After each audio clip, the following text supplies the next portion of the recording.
The rain fell in sheets against the manor's towering windows, each drop a tiny percussion against glass that cost more than most people earned in a year. Alara Voss stood in the servants' entrance, water dripping from her coat onto imported Italian tile, and wondered if she'd made a terrible mistake. Her mother's voice echoed in her memory from just 3 hours ago, weak and apologetic from the hospital bed. "I'm so sorry, sweetheart. I know you didn't want this, but we can't afford to lose this position. Please, just until I can work again." A broken leg, a fall down the stairs. That's what her mother had told the doctors. That's what she always told them. Alara knew better.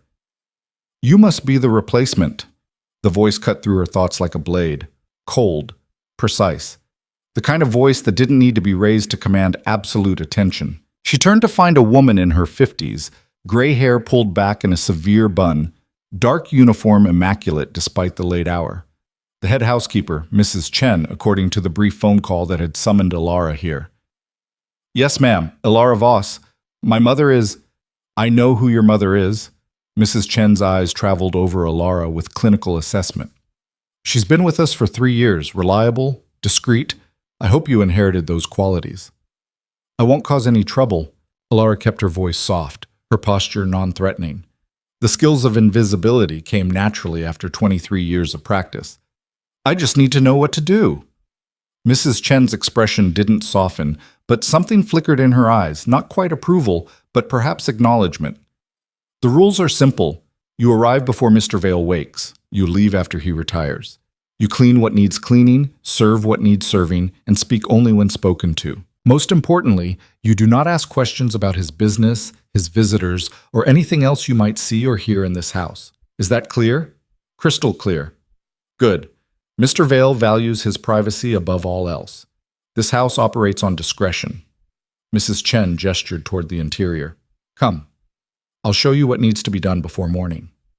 The Vale estate was exactly what Alara had imagined, and nothing like it at all. From the outside, it looked like old money, a sprawling mansion of stone and elegance perched on 10 acres of manicured grounds. But inside, it was a study in contrasts. Priceless art hung on walls that had seen violence. Marble floors gleamed beneath the feet of men who carried guns under tailored suits. Luxury built on brutality. Dominic Vale's empire wasn't a secret exactly. Everyone in the city knew what he was.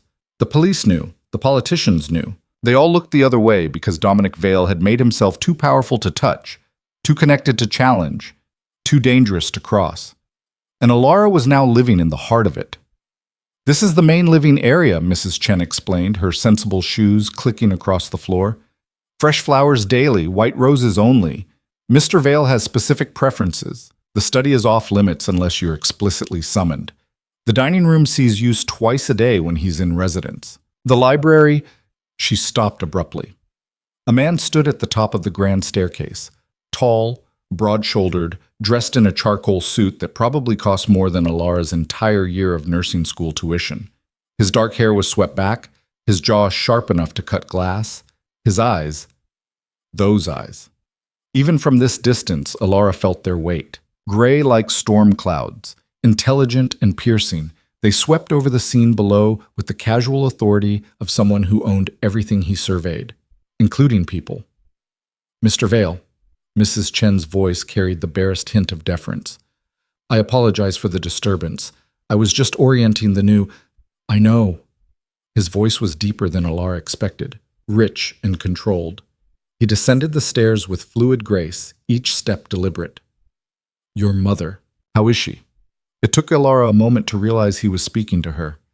"She's—" Alara's throat went dry. "She'll recover. Thank you for asking, sir." "Broken leg." It wasn't a question. Dominic Vale reached the bottom of the staircase and stopped, maintaining a careful distance. Professional, unthreatening, which somehow made him more unsettling. "Your first time in a household like this?" "Yes, sir." "Then I'll make this simple." He adjusted his cufflinks with precise fingers. "I pay extremely well for 3 things: competence, loyalty, and silence. Provide those, and you'll find this a comfortable position. Fail at any of them, and you'll be escorted out within the hour. Mrs. Chen doesn't tolerate mediocrity, and neither do I." "I understand." "Do you?" those gray eyes fixed on her face, and Alara felt stripped bare under that gaze, as if he could see every secret she'd ever kept. This household operates on trust. Broken trust has consequences. The implied threat hung in the air like smoke. Mrs. Chen cleared her throat. "Mr. Vale, if you'll excuse us, I need to complete the orientation before—" "Of course." But he didn't move immediately. Instead, his eyes remained on Alara for another long moment, studying her with an intensity that made her skin prickle. Then he turned and walked toward what Mrs. Chen had identified as his study. "Welcome to my home, Miss Voss. I hope you'll find it suits you."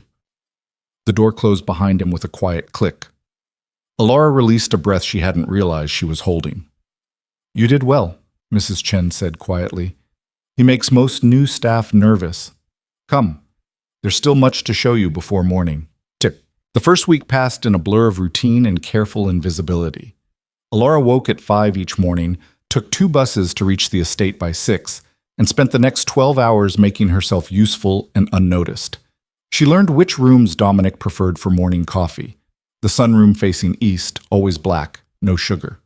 She discovered his habit of working late into the night, the study windows glowing until 3 or 4 in the morning. She memorized the patterns of his visitors, men in expensive suits who spoke in low voices, their conversations ending the moment she entered to refresh drinks or clear dishes.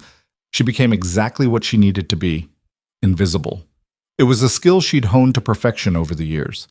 In her father's house, though calling Martin Voss father felt like a betrayal of the word itself, invisibility meant survival. Don't speak unless spoken to. Don't make eye contact during his rages. Don't exist loudly enough to draw attention. Here in Dominic Vale's house, the stakes were different, but the strategy remained the same. Keep your head down, do your work, don't be seen. But Dominic Vale saw everything. She noticed it in small moments, the way his eyes would track her movements across a room, even while he was deep in conversation. How he would pause mid-sentence if she stumbled or made the slightest sound of discomfort. The strange contradiction of a man who commanded fear, yet seemed hyper-aware of everyone around him. It was unsettling. It was also, Alara had to admit in her most honest moments, fascinating. On her 8th day, everything changed. She was in the library, a room of floor-to-ceiling mahogany shelves filled with leather-bound books that actually looked red, not just decorative. Her job was simple: dust the shelves, water the plants, replace any wilted flowers. She'd reached for a vase on a high shelf when pain lanced through her forearm. The vase didn't fall. Her training was too ingrained for that, but her sharp intake of breath was audible in the quiet room. "Careful." Alara spun around, heart hammering. Dominic stood in the doorway, still dressed for whatever business had kept him away all morning. His suit jacket was unbuttoned, his tie slightly loosened, the most casual she'd ever seen him. "I'm sorry, sir. I didn't realize you were—" "The vase is 17th century Venetian glass." He crossed the room with those measured steps. "Priceless, irreplaceable, and completely unimportant compared to the fact that you're hurt." "I'm not hurt. I just— Show me your arm." It wasn't a request. Alara's pulse spiked. "Really, it's nothing. I just moved too quickly and—" "Miss Voss." His voice remained calm, but something harder entered it. Not anger, something else. "Show me your arm, please." The please undid her. With shaking fingers, Alara pushed up her sleeve. The bruise was fresh, maybe 2 days old, a dark purple bloom against pale skin. Not from today. From 2 nights ago, when she'd made the mistake of coming home after her stepfather had been drinking. Dominic's expression didn't change. Not a flicker of surprise, no dramatic reaction. He simply looked at the bruise with the same intense focus he brought to everything, then met her eyes. "How long?" he asked quietly. "I don't know what you— Don't." The word was soft, but absolute. "I've seen enough violence in my life to recognize its signature. How long has this been happening?" Alara's throat constricted. "It's not your concern, Mr. Vale." "That's not what I asked." "With respect, sir, my personal life stops being personal the moment it affects someone under my roof." He stepped closer, and Alara's instinct was to retreat, but something in his eyes held her in place. Not threat, something that looked almost like concern. I employ 43 people across my various businesses. Each one represents a responsibility. I don't take that lightly. I'm just temporary help. My mother will be back in a few weeks. Your mother has been coming to work with hidden bruises for 2 years. The words fell like stones in still water. I noticed. I didn't intervene because she was careful, professional, and because I've learned that some people aren't ready to be helped. But you... His eyes dropped to her arm again. You're different. I'm not. You are. He said it with such certainty that Alara almost believed it. Your mother has accepted her situation, rationalized it, found ways to survive it. But you? You're still fighting. I can see it in your eyes. Alara felt something crack open in her chest. You don't know anything about me. I know enough. Dominic pulled out his phone, typed something quickly. Who is he? Husband? Boyfriend? My stepfather. Name. Mr. Vale, please. Alara. Her name in his mouth was strange, intimate. He'd never used it before. I'm going to help you whether you cooperate or not. The only question is whether you make it difficult. Why? The word burst out before she could stop it. Why would you care? You don't know me. I'm nobody, just another maid in your house. Something flickered across his face, an old pain, perhaps, or recognition. My mother was a maid, he said quietly. She worked in a house not unlike this one, for people who treated her like furniture. Useful when needed, invisible otherwise. When my father, a married man, the son of the family who employed her, got her pregnant, they fired her, gave her $5,000, and told her to disappear. Alara's breath caught. She raised me alone. We lived in a one-room apartment above a butcher shop. She worked 3 jobs to keep me fed, clothed, educated. And when I was 14, the man who owned the building where we lived, a man who thought her vulnerability gave him rights, put her in the hospital. The air in the library felt suddenly thin. I couldn't help her then, Dominic continued, his voice still calm but carrying an edge sharp enough to cut. I was a boy with no power, no resources, no options. I held her hand in that hospital room and promised myself that would never happen again. To her, to anyone I could prevent it from happening to. What did you do? Alara whispered. I became powerful. Simple, direct, honest. I built an empire that makes men like him afraid, and now when I see someone being hurt by someone who thinks they're untouchable, his eyes locked on hers, I make them realize how wrong they are. I don't want violence. I just want your mother safe, yourself safe, a normal life. Dominic's mouth curved in something that wasn't quite a smile. I understand, but sometimes, Miss Voss, peace requires a demonstration of power, not cruelty, not revenge, just clarity, making it very clear what the consequences of continued behavior will be. Alara's mind raced. I don't want you to kill him. I wasn't planning to. He said it so matter-of-factly that Alara almost laughed. Death is permanent and messy and draws attention from authorities I prefer to keep at a comfortable distance. But there are many other ways to ensure someone never hurts anyone again. This is insane. Perhaps, Dominic pocketed his phone, but it's happening regardless. Now, I need a name and an address, and information about where your mother is currently staying. The hospital, room 347 at Mercy General. And your stepfather? Alara closed her eyes. Martin Voss, 1847 Ashland Street. Good. Dominic pulled out his phone again, made a quick call. James, I need you to arrange transport from Mercy General. Patient in room 347, Clara Voss. Bring her to the north property, the cottage by the lake.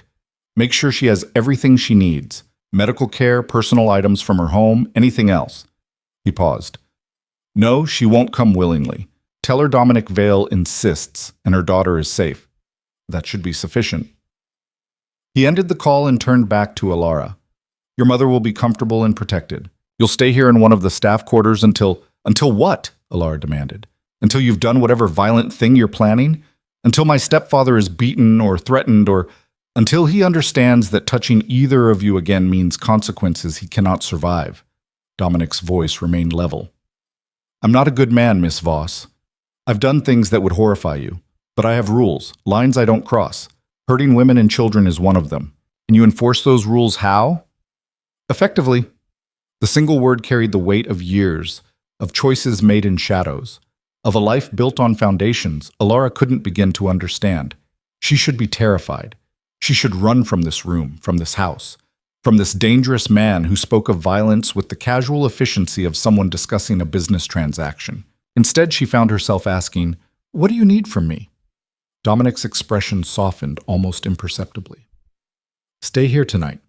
Tomorrow, this will be handled. After that, you and your mother can decide what comes next. And if I refuse, if I just walk out right now, then I'll respect your choice and handle this anyway." He met her eyes. "Because knowing what I know, I can't unknow it. And I can't let it continue. That's not a threat to you, it's simply who I am." Alara believed him. God help her, she believed every word. Autumn. That night, Alara lay in an elegant guest room that was larger than the apartment she'd grown up in, staring at the ceiling and trying to make sense of what had happened. Dominic Vale, feared crime boss, man of violence and power, had seen her bruises and decided to intervene. Not because she'd asked, not because he wanted something from her, but because some code buried deep in his dangerous heart said it was the right thing to do. It made no sense. Men like him didn't care about people like her. Men with power used it for themselves, not for broken girls and their mothers trapped in cycles of abuse. And yet, a soft knock on her door made her sit up. "Yes?" Mrs. Chen entered, carrying a tray. "I thought you might not have eaten. It's late, but the kitchen always has food available." "Thank you." Alara accepted the tray. Soup, bread, fruit. Simple, but elegant. "Mrs. Chen, can I ask you something?" "You can ask." The older woman's expression remained neutral. "I may not answer." "How long have you worked for Mr. Vale?" 12 years. "And in that time, has he ever done anything like this before?" Mrs. Chen was quiet for a long moment. Then, "Mr. Vale employs over 40 people. Not one of them lives in fear. Not one of them goes home to violence. He makes that very clear in his hiring process. If you're running from something, if you need protection, if you have a problem that requires his particular brand of solution, you come to him. He handles it." "Just like that?" "Just like that." Mrs. Chen's eyes held something that might have been respect. 3 years ago, one of the groundskeepers had an ex-husband who wouldn't accept the divorce, kept showing up, making threats, scaring her children. Mr. Vale had a conversation with the man. Just a conversation. The ex-husband moved to another state within a week and hasn't been heard from since. What did he say to him? I don't know, neither does she. But whatever it was, it worked. Mrs. Chen moved toward the door. Mr. Vale isn't a good man by conventional standards, but he has rules. Honor in his own way. Sleep well, Miss Voss. Tomorrow will bring change. She left Alara alone with her thoughts and her soup and the growing realization that she'd stepped into a world she didn't understand. Morning came with pale light and the sound of rain still falling. Alara dressed carefully, choosing long sleeves despite the room's warmth. Old habits died hard. She found Dominic in the sunroom exactly as expected. Black coffee, newspaper, the morning ritual of a man whose life was built on precision and control. Sit, he said without looking up. Have you eaten? Mrs. Chen brought me dinner last night. That's not what I asked. Alara sat. A moment later, one of the other staff members appeared with a full breakfast. Eggs, toast, fruit, orange juice. Too much food for one person, but Alara found herself hungry in a way she hadn't been in days. Dominic waited until she had taken several bites before speaking. Your mother is settled at the lake cottage. She was resistant at first, but my people can be very persuasive. She's being seen by a private physician this morning. Thank you. Don't thank me yet. He finally looked up from his paper. I'm going to see your stepfather this morning. You can come if you want. Or you can stay here. Either way, what needs to happen will happen. Alara set down her fork.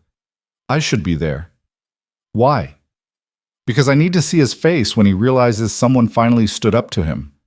The words came out harder than she intended. I need to see him understand that he's not untouchable, that someone finally saw what he was doing and decided to stop it. Dominic studied her for a long moment. You're sure? I'm sure. Then finish your breakfast. We leave in an hour. The house at 1847 Ashland Street was exactly as Alara remembered. A modest two-story structure badly in need of paint, the yard overgrown, the windows covered with cheap curtains. She'd lived here for 7 years. It had never felt like home. Dominic's car pulled up to the curb, a sleek black sedan with tinted windows and a driver who looked more like a bodyguard than a chauffeur, because he probably was. "Last chance to change your mind," Dominic said. Alara shook her head. They walked to the front door together. Dominic knocked once, sharp and authoritative. Martin Voss opened the door with the bleary-eyed confusion of someone who'd been drinking since last night. He was a big man, thick through the shoulders and stomach, with hands like hammers and a face that turned mean when he drank, which was almost always. His eyes went to Alara first, narrowing with recognition and irritation. "What the hell are you doing here? Where's your—" Then he saw Dominic. Whatever Martin had been about to say died in his throat. "Mr. Voss." Dominic's voice was pleasant, conversational. "May we come in? I think we have some things to discuss." Martin's face had gone pale. "Who are you?" "Dominic Vale. I believe you've heard of me." The color drained completely from Martin's face. "I don't want any trouble. I don't have anything to do with your business. I'm just a— You're a coward who beats women." Dominic's tone didn't change. "And we're going to discuss why that's going to stop. Now, we can have this conversation out here where your neighbors can watch, or we can have it inside. Your choice. You have 5 seconds." Martin stumbled backward, pulling the door open. The house smelled like stale beer and unwashed dishes. Alara hadn't been inside in 3 days, not since the night that left the bruise on her arm. It looked worse than she remembered. "Sit," Dominic instructed Martin, gesturing to the worn couch. Martin sat. Dominic remained standing, and something about his posture, relaxed but ready, casual but dangerous, filled the room with tension. "Here's what's going to happen," Dominic said calmly. "Clara Voss and her daughter are no longer your concern. They're under my protection now. If you attempt to contact them, threaten them, or come within 100 yards of either of them, there will be consequences. You can't just—" "I can." 2 words, absolute certainty. "You're going to sell this house. The market value is approximately $180,000. You'll accept an offer of $150,000 from a buyer I'll provide. That money will go into an account I control. Half will be held in trust for Clara's medical expenses and living costs. The other half will be yours, provided you leave this city within 1 week and never return." Martin's face flushed red. "Like hell I will. This is my house. They're my family. You can't force me to—" Dominic pulled out his phone, tapped the screen, and turned it to face Martin. Alara couldn't see what was displayed, but she watched her stepfather's face go from red to gray in seconds. "That's you, 2 weeks ago, outside the Riverside bar," Dominic said conversationally. "You got in your truck, drove home, with a blood alcohol level 3 times the legal limit. Hit a mailbox on Cedar Street. Didn't stop. That's a felony hit and run, Mr. Voss. I have 3 more incidents just like it documented here." He swiped to another image. "This is you, last month, buying OxyContin from a dealer named Marcus Chen. Street value, $500. That's felony drug possession. Shall I continue?" Martin's hands were shaking. "You set me up." "No, you did these things. I simply made sure they were documented." Dominic pocketed his phone. "I have enough evidence here to put you in prison for 5 to 7 years. That's if the prosecutor is feeling generous. If they're not, and if certain details about your treatment of your wife and stepdaughter come to light during trial, we're looking at a decade, maybe more." "I never touched—" "Don't." Dominic's voice went cold. "Don't insult my intelligence or waste my time. I've seen the medical records, the hospital visits, the carefully worded reports from doctors who suspected but couldn't prove.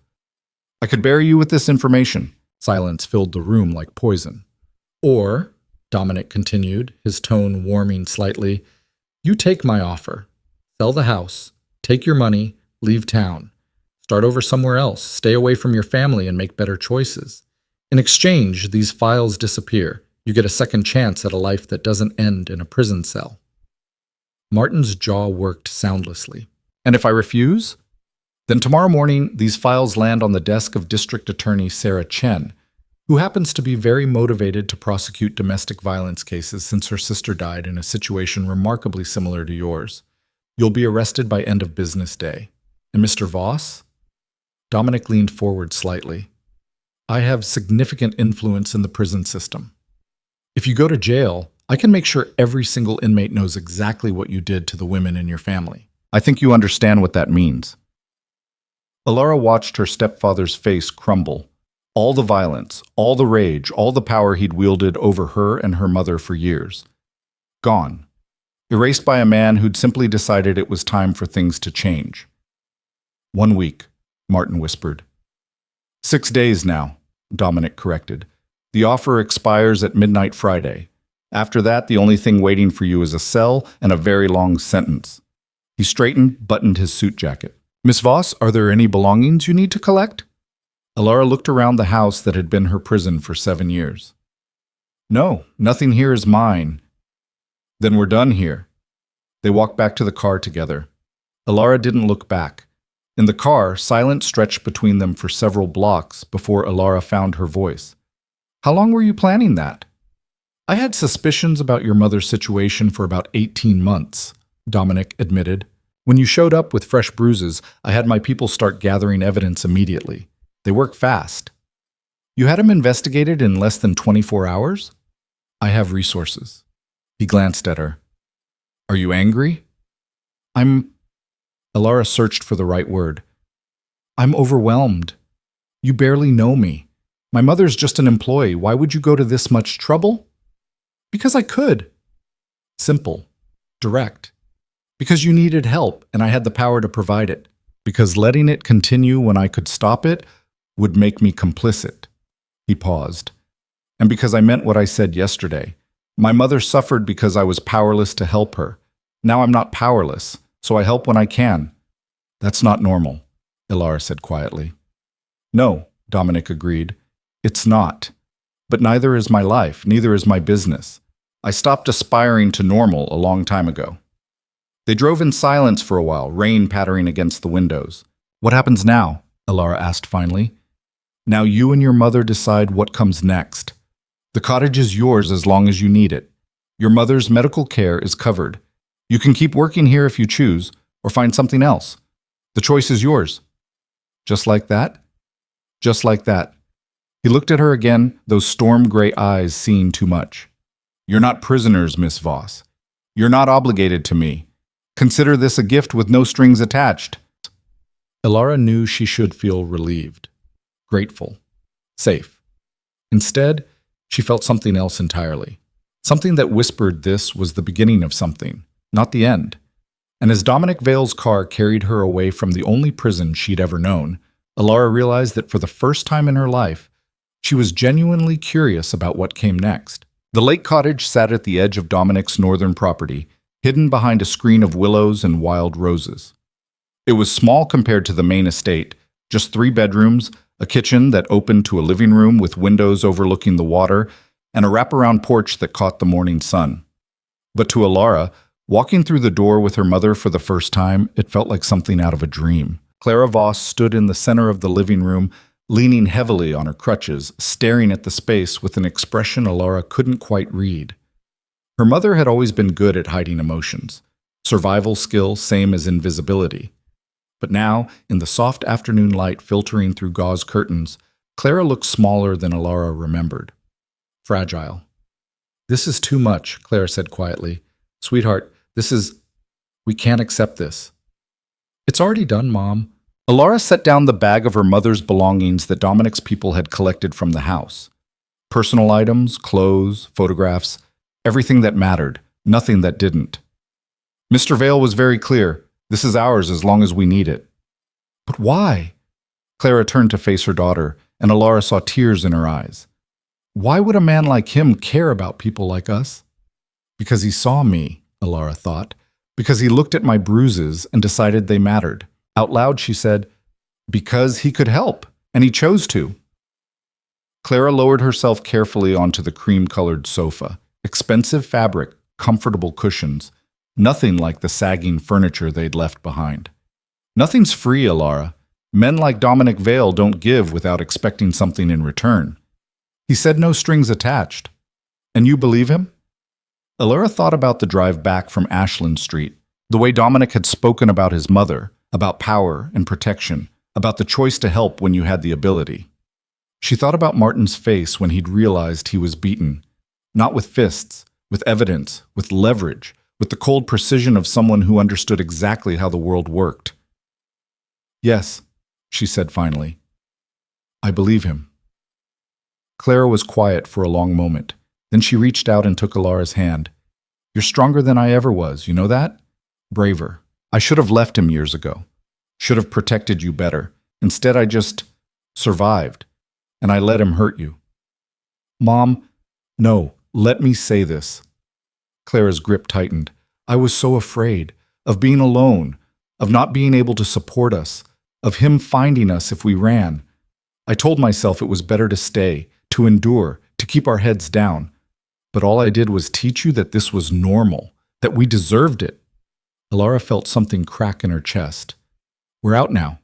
That's what matters. Because of him, because Dominic Vale saw what I was too afraid to escape from and decided to end it. Clara's voice broke. I don't know whether to be grateful or terrified. Both, Alara admitted. I'm both. A soft knock on the door interrupted them. Alara opened it to find Mrs. Chen standing on the porch, carrying another bag.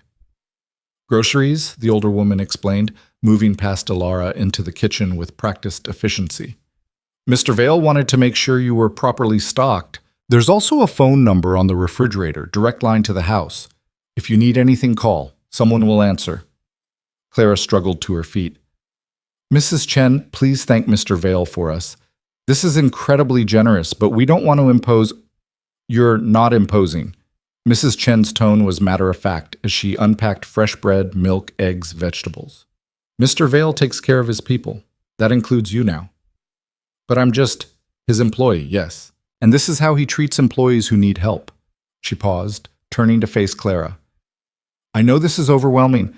I know men like Mr. Vale seem dangerous, unpredictable, but I've worked for him for 12 years, and I've never seen him hurt someone who didn't deserve it. He has rules, honor. You're safe here.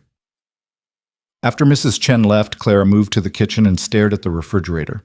The phone number was written in neat script on a card held by a magnet. Below it, another note.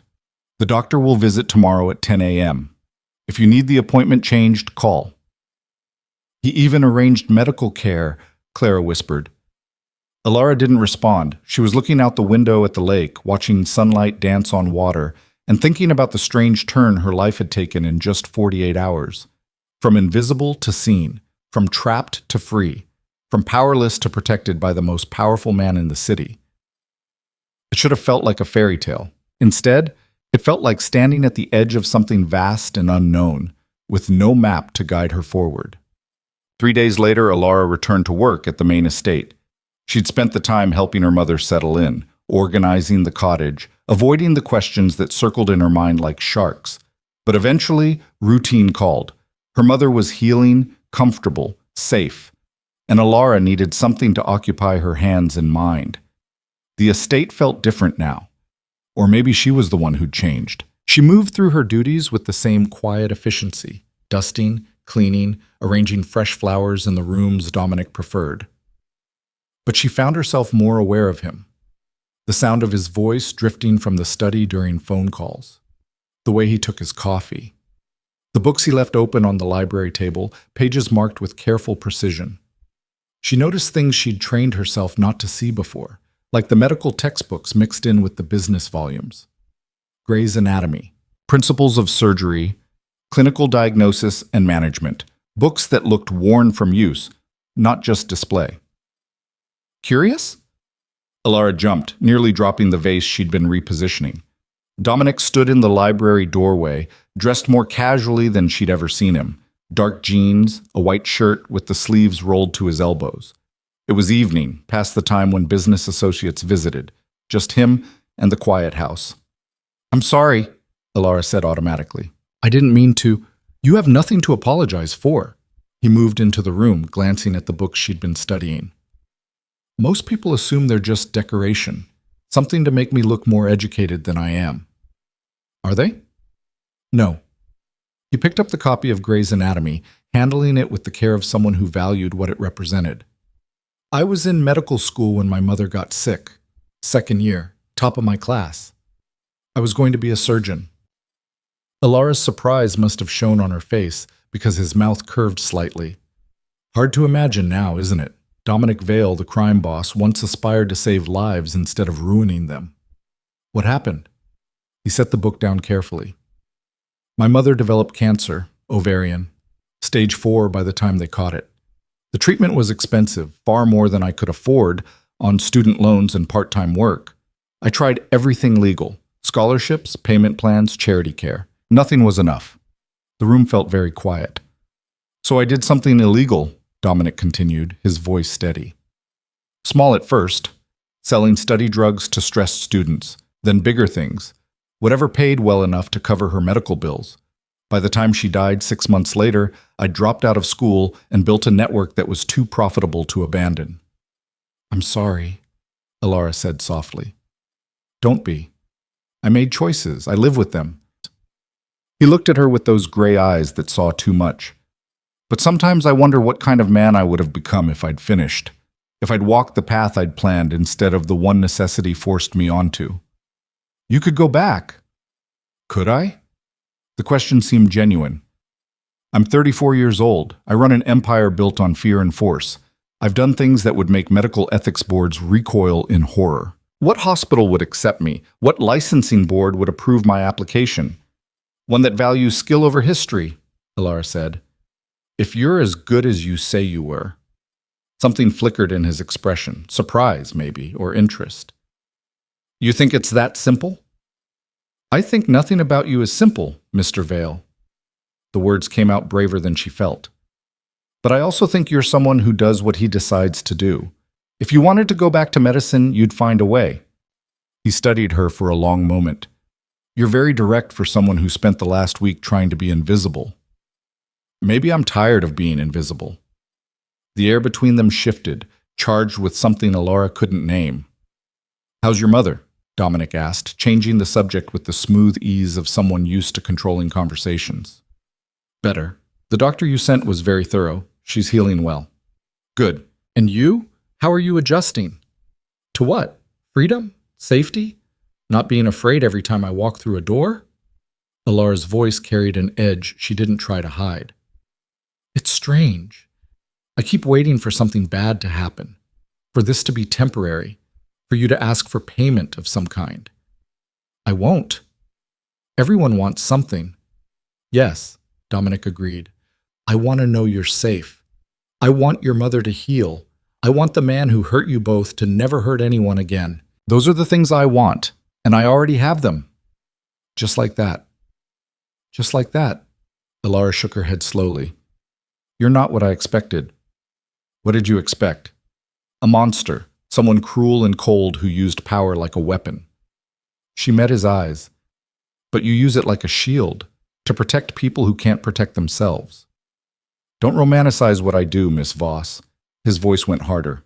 I've hurt people, destroyed lives, built an empire on violence and fear. The fact that I choose to protect my own doesn't make me noble. It makes me selective. Maybe. But selective mercy is still mercy. He looked at her for a long moment, something unreadable in his expression. Then he turned toward the door. It's late. You should go home. The driver will take you to the cottage. I can take the bus. The driver will take you, he repeated, not unkindly.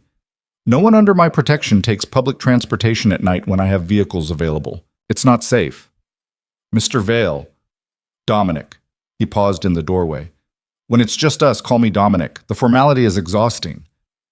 And then he was gone, leaving Alara alone in the library with medical textbooks and the lingering scent of his cologne, and 1,000 questions she didn't know how to ask. The pattern established itself over the following weeks. Alara worked at the estate during the day, maintaining the invisible efficiency that Dominic valued. But the invisibility felt different now. Not hiding, just professional distance. She could feel his awareness of her, even when he was buried in work or dealing with the dangerous men who visited his study for hushed conversations. Sometimes, In the evenings after his business associates left, they would talk. It started accidentally. Alara had been in the library, returning books to their proper shelves, when Dominic appeared with a glass of whiskey and a question about what she was reading, a nursing textbook. She'd been studying during slow moments, preparing for the certification exam she'd put off for 2 years while dealing with Martin's chaos. "You're in school?" he'd asked. "Was. I had to stop when—" She didn't finish, didn't need to. "You should go back." "Can't afford it." "Yes, you can." He'd said it with such certainty that she'd looked up from her book. "You work for me. I provide education benefits for staff who want to advance themselves. It's in the employee handbook Mrs. Chen gave you." She'd never read the handbook. "That's for full-time employees. I'm just temporary until my mother typer. You're full-time now. As of last week, Mrs. Chen reclassified your position." He'd sipped his whiskey. "The benefits include tuition reimbursement for approved programs. Nursing qualifies. Apply for readmission. When you're accepted, submit the paperwork to Mrs. Chen." "Why would you do that?" "Because you want to be a nurse. Because you're clearly intelligent enough to succeed. Because wasting potential bothers me." He'd met her eyes. "And because I can." After that, the conversations became routine. Not every night, but often enough that Alara found herself looking forward to them. They'd talk about books, about her studies, about the strange contradictions of his life. He never spoke directly about his business, but sometimes he'd share stories from before. His childhood, his mother, the medical school dreams he'd abandoned. In return, she told him about growing up with Martin's violence, about protecting her mother, about the small rebellions of maintaining hope in a hopeless situation. "You're stronger than you think," he'd said one night, 3 weeks into their new routine. "I'm not strong. I just survived." Survival requires strength, especially when the easier path would be to break. He'd been reading one of his medical texts, but he set it aside to look at her fully. "Most people in your situation would have internalized the abuse, believed they deserved it, lost themselves entirely. But you didn't. You kept studying, kept planning for a future, kept believing there was something better waiting." "I had to, for my mom." "No, you did it for yourself too, and that's not weakness, it's the opposite." The words had settled into her chest like warmth. She was beginning to understand that Dominic Vale, feared criminal, powerful boss, dangerous man, was also profoundly lonely. Isolated by the life he'd built, surrounded by people who feared or wanted something from him, never able to let his guard down. Except somehow, with her. It should have terrified her. Instead, it felt like recognition. Two people who'd learned to hide themselves, slowly learning to be seen.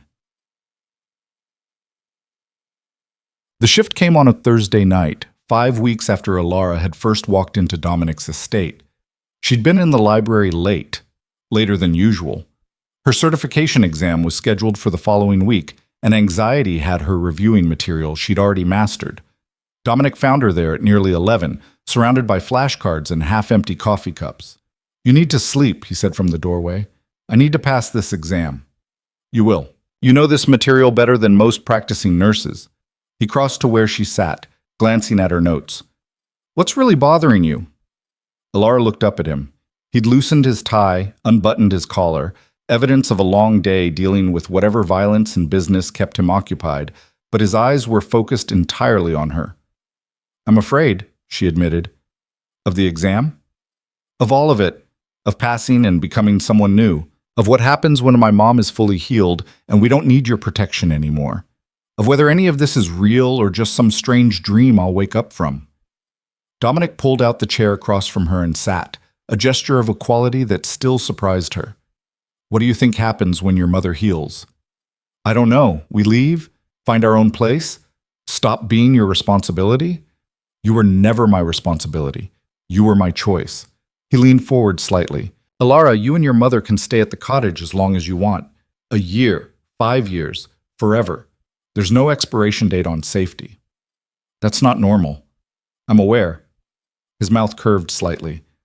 "But then, nothing about this situation is normal. A crime boss who wanted to be a doctor, a woman who survived hell and came out planning for a future. Two people who probably shouldn't trust each other, but somehow do." "I do trust you," Alara said quietly. "That's what scares me." I've spent my whole life learning that trusting powerful men leads to pain, but you're different, and I don't know what to do with that." Dominic was quiet for a moment. When he spoke, his voice carried a weight she hadn't heard before. "I'm not a good man, Alara. I've done terrible things, hurt people, built an empire on fear. The protection I offer you comes from that same capacity for violence. I need you to understand that." "I do understand." "Do you?" "Because there's a difference between knowing intellectually that I'm dangerous and truly comprehending what that means. The lives I've ruined, the families I've destroyed, the blood on my hands, literal and metaphorical." "Why are you telling me this?" He met her eyes. "Because you're starting to see me as something I'm not, as some kind of hero who rescued you. But heroes don't exist in my world, only people making choices with the tools they have. And my tools are violence and power. You use them to protect people. Sometimes, when it serves my interests, but I also use them to eliminate rivals, to control territories, to build wealth through illegal means. I'm not selective about that violence, Alara. I'm just selective about who I choose to shield from it." The library felt very quiet. "I know what you are," Alara said finally. "I'm not naive enough to think you're a good man by conventional standards, but I also know what you've done for me and my mother, how you've treated us. The way you talk about your past, your regrets, the dreams you abandoned. You're more complicated than just villain or hero. You're human, flawed and powerful and capable of both cruelty and kindness. And that doesn't frighten you? It terrifies me, but not in the way you think." She closed her textbook, meeting his gaze steadily. "I'm not afraid you'll hurt me. I'm afraid I'm starting to care about you. And I don't know what to do with that either." The words hung in the air between them like a confession. Dominic's expression shifted, something raw and unguarded flickering across his face before he locked it down again. "Alara, I know it's complicated. I know it's probably stupid, but I need to be honest." Her heart hammered in her chest. "Every day I come here, I tell myself it's just work, just gratitude, just safety. But it's more than that now. These conversations we have, the way you look at me like I matter, like I'm more than just another person you're protecting, it's changing how I see you, how I see everything. You barely know me.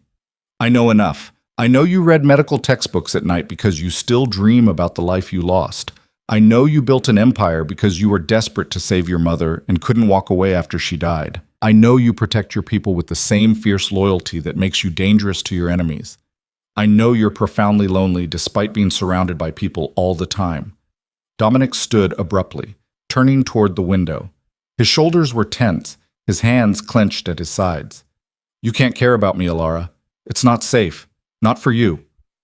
Too late. He turned back to face her, and she saw something in his eyes she'd never seen before. Vulnerability, fear, want. "Do you know what would happen if my enemies knew you mattered to me?" His voice was rough. "They'd use you, hurt you to get to me. You'd become a target. I'm already a target by living under your protection. No, you're an employee, protected by principle, not emotion. There's a difference. And if I want to be more than an employee..." The question fell between them like a stone in still water. Dominic closed his eyes briefly, and when he opened them again, they were filled with something that looked like pain. "I spent 15 years building walls around myself, learning not to care too much about anyone because caring creates weakness, vulnerability. And in my world, vulnerability gets you killed." "Maybe," Alara said softly. "Or maybe it makes you human. I can't afford to be human." "Can't? Or won't?" He stared at her for a long moment. Then, moving slowly, giving her every opportunity to retreat, he crossed the space between them. He didn't touch her, just stood close enough that she could feel the heat of him, see the conflict written across his features. "If we do this," he said quietly, "if we acknowledge what's happening here, there's no going back. You'll be tied to me, to my world, to everything dark and dangerous that comes with it. I'm already tied to you. You saved my life, my mother's life. That's gratitude. This is different." "Yes," Alara agreed, her voice steady despite her racing heart. "This is choice. I'm choosing to see you. All of you.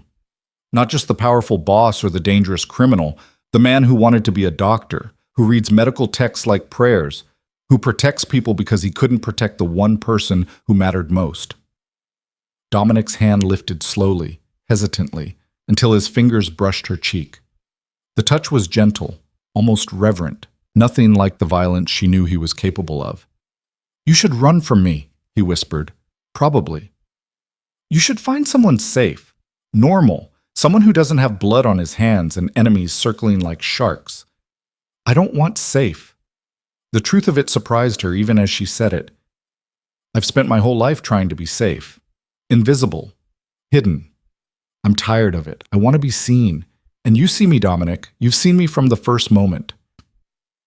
His thumb traced the line of her jaw, and Alara felt herself leaning into the touch. "This is a terrible idea." "Most worthwhile things are." He smiled then. A real smile. Not the practiced ones he wore for business associates. It transformed his face, making him look younger, less burdened. "You're going to ruin me," he said. "Good. You could use some ruin." And then he was kissing her, soft and careful, and nothing like she'd expected. Not demanding or possessive, just honest. A question more than a claim. Alara kissed him back, tasting whiskey and something darker, feeling the carefully controlled power in the way he held her, gentle despite his strength, reverent despite his capacity for violence. When they finally pulled apart, both breathing harder, Dominic rested his forehead against hers. "I don't know how to do this," he admitted.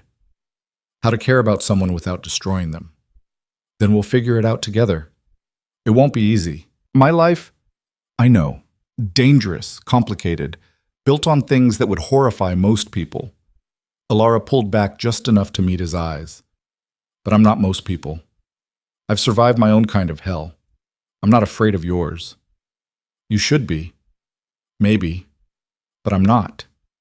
She took his hand, feeling the calluses on his palm, the strength in his fingers. "I'm not asking you to be someone you're not. I'm just asking you to let me see all of who you are.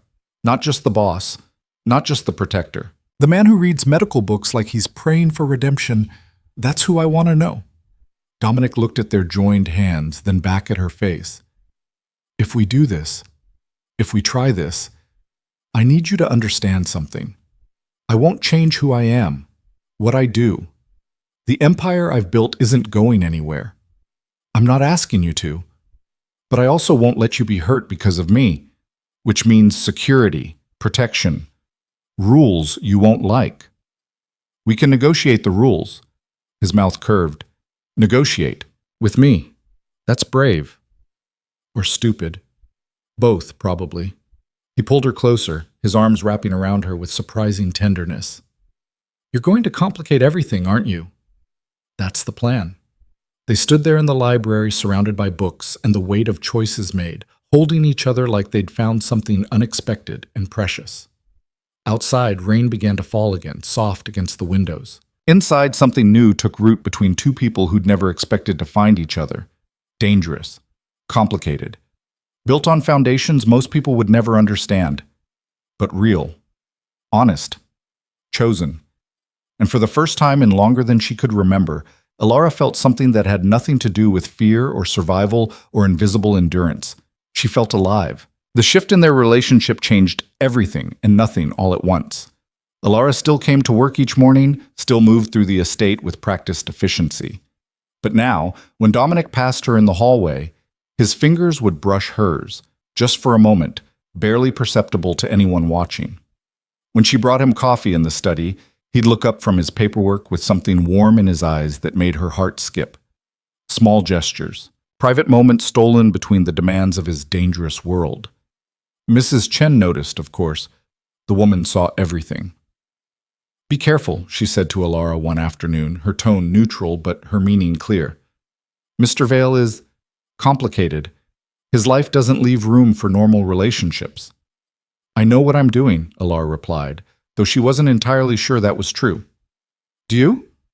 Mrs. Chen paused in her inventory of the linen closet. "He's a good man in his own way, better than most in his position, but the people who care about him become targets, leverage, weaknesses his enemies will exploit. He told me the same thing." "And yet you're still here." Alara met the older woman's eyes. "I'm still here. Mrs. Chen studied her for a long moment, then nodded slowly. Then you're braver than I thought, or more foolish. Time will tell which. That conversation haunted Alara as she went about her duties. She understood the risks. Dominic had been brutally honest about them, but understanding danger intellectually was different from truly comprehending what it meant. She'd survived one kind of violence in Martin's house. Could she survive the kind that came with loving a man like Dominic Vale? Loving. The word stopped her mid-step as she crossed the foyer with fresh flowers for the dining room. Was that what this was? Love? She barely knew him, really. 6 weeks of conversations and stolen glances and one kiss that had rewired something fundamental in her chest. That wasn't enough time to love someone, especially someone as complicated and dangerous as Dominic. Except it felt like love. Or the beginning of it. The way her pulse quickened when she heard his voice. How she found herself looking for excuses to be in rooms he occupied. The fierce protectiveness she felt when she overheard his business associates speaking about him with fear and calculation. You look troubled. Alara turned to find Dominic standing at the base of the grand staircase, dressed for evening business in a black suit that made him look even more dangerous than usual, but his eyes were soft as they studied her face. Just thinking, she said. About? Complications. His mouth curved slightly. My specialty. He glanced toward the study where voices indicated his visitors had already arrived. I have a meeting. It'll run late, probably past midnight. You should go home after you finish here. I could wait. Alara. He moved closer, lowering his voice. These men aren't like my usual business partners. They're from the Volkov organization, Russian, unpredictable. I don't want you anywhere near them. Are you in danger? I'm always in danger. It's the nature of what I do. He touched her cheek briefly, the gesture achingly tender. But I'm very good at managing it. Trust me. She did trust him. That was the problem. She trusted him completely, which meant the thought of him sitting down with dangerous men while she went home safe made her stomach twist. Be careful, she whispered. Always. He started toward the study, then paused. Your exam is next week. Are you ready? The fact that he remembered, despite everything else occupying his mind, made her chest ache. I think so. You'll do brilliantly, and when you pass, we'll celebrate. Properly. Then he was gone, disappearing into the study where men who dealt in violence and power waited to discuss things Alara couldn't imagine. She tried to focus on finishing her work, tried to ignore the murmur of voices behind the study door, the occasional burst of harsh laughter, the tension that seemed to permeate the air itself. But concentration proved impossible. She was arranging the flowers in the dining room, white roses, always white roses, when she heard raised voices. Not quite shouting, but close. The kind of controlled anger that was somehow more frightening than rage. Alara's hand stilled on the vase. Through the walls, she could make out Dominic's voice, calm, measured, absolutely unyielding. Then another voice, heavily accented, responding with something that sounded like a threat. She should leave. This wasn't her business. These were exactly the kind of dangerous situations Dominic had warned her to avoid. Instead, she found herself moving toward the study, drawn by an instinct she didn't fully understand. The door was closed, but not fully latched. Through the gap, she could see partial figures. Dominic sat behind his desk, utterly relaxed despite the 3 large men standing across from him. 2 looked like standard muscle, broad shoulders, cold eyes, hands that had clearly seen violence. But the 3rd man was different. Older, gray-haired, wearing an expensive suit that couldn't quite hide the predator beneath. You're making a mistake, Vale. The older man's accent was thick, but his English clear. The Volkov family has been very patient with your territorial expansion, but patience has limits. I'm aware. Dominic's voice was ice. Which is why I'm offering you a very reasonable compromise. The docks remain neutral territory. We split the revenue 60-40. 60-40 in whose favor? Mine. I control the union. I have the relationships with the shipping companies. You want access? You pay for it. One of the muscle-bound men shifted forward slightly. You think you're untouchable because you've built some empire? Because the police look the other way. We've been doing this since before you were born, boy. Dominic didn't even glance at the speaker. His eyes remained locked on the older man, the one who actually mattered. Sergei, let's be honest. You're here because Moscow sent you to clean up the mess your nephew made when he tried to muscle in on my territory without permission. 3 of his men are dead. 2 are in prison. The rest scattered like roaches when the lights came on. You're not in a position to make threats. You're in a position to accept terms. The temperature in the room seemed to drop 10 degrees. Sergei's expression hardened. You killed Dmitri's men? They came into my territory with guns. They shot at my people. They made their choice. Dominic leaned back in his chair, the picture of casual power. I responded proportionally. Your family should be thanking me. I could have started a war. Instead, I eliminated the immediate problem and left room for negotiation. Negotiation implies both parties have leverage. You have plenty of leverage. Russian connections, international supply lines, experience I can't match. But I have this city. Every dock worker, every union boss, every corrupt official who matters, they answer to me. You want to operate here, you work with me, not against me.